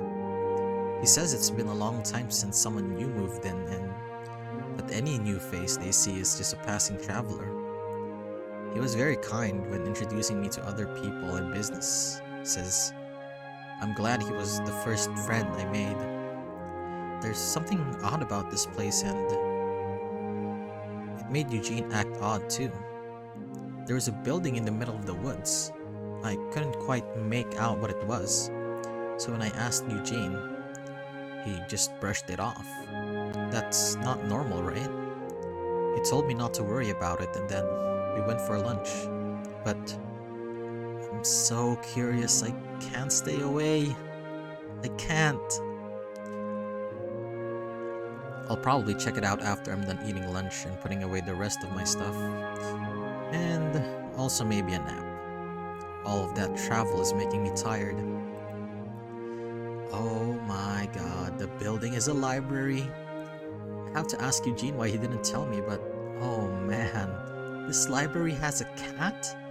A cat named Hermes? I love cats. The library is... The library in Hyreth was more academic than anything. It had only a small section of fiction books. This library is basically mostly fiction. It also had sections in different languages, mythology, you name it. It's really nice. The only weird thing is the librarian and the owner. Andre doesn't seem to explain anything. He talked as if he was laughing on the inside. He was laughing at an inside joke. Maybe he has secrets. Who knows? He does own a library in the middle of nowhere. Best to keep myself wary around him.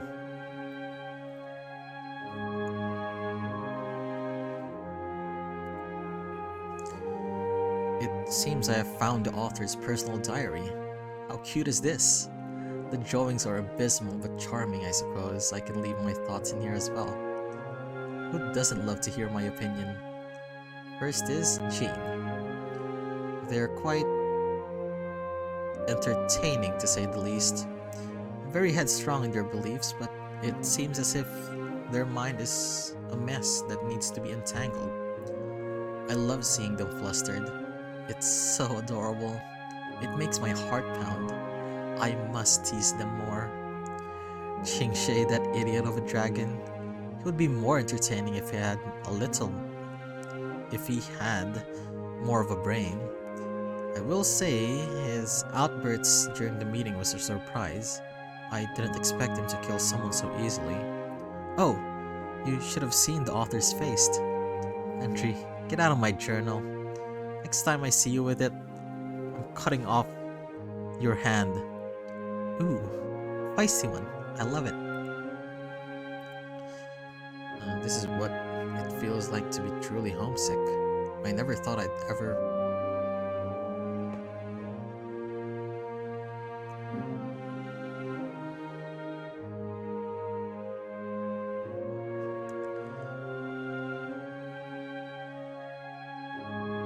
Is this what it's like to be truly homesick? I never thought I'd ever pine for what I once had. I prided myself on always moving forward, never backward. But now, I've never felt more completely and utterly alone. I should have listened to Eugene. Why couldn't I have just listened to that wonderful man instead of following my stupid, careless instincts? I hope I can apologize for him. What the hell is wrong with me? I never should have flipped through that book. I just want to go home. I miss the sound of Terry's lute, the smell of fresh ale, the feeling of laying in my own bed. I miss it all so much. Will I experience any of it ever again? I don't know, and that scares the hell out of me.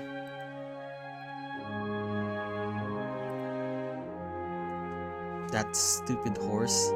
What did I ever do to him? Honestly, I don't know how. Jean loves him so much. If you ask me, I'm better in every way. I'm kinder, more handsome, and stronger. Are you seriously comparing yourself to a horse, Black Dragon? No, you can't compare us because I'm obviously better. It was funny to see you get slapped like that. Was not. Give me back my journal. I've grown to like Qingshe. He wasn't as bad as I thought. During the time we spent together, I grew fond of him. Even if he's not the smartest, he is bright in terms of how he acts. It's truly a shame that people around him don't give him a chance. See? I told you he isn't all that bad, is he, darling? Everyone needs someone like him around. That's true. I wish life treated him better.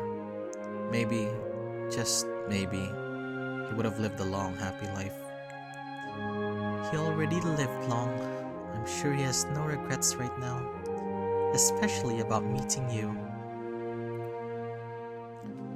I cannot believe any of this happened. I never thought that I would actually be able to live in a fairy tale. I'm not sure Eugene or Edith will believe me if I told them. Oh, I'm already back.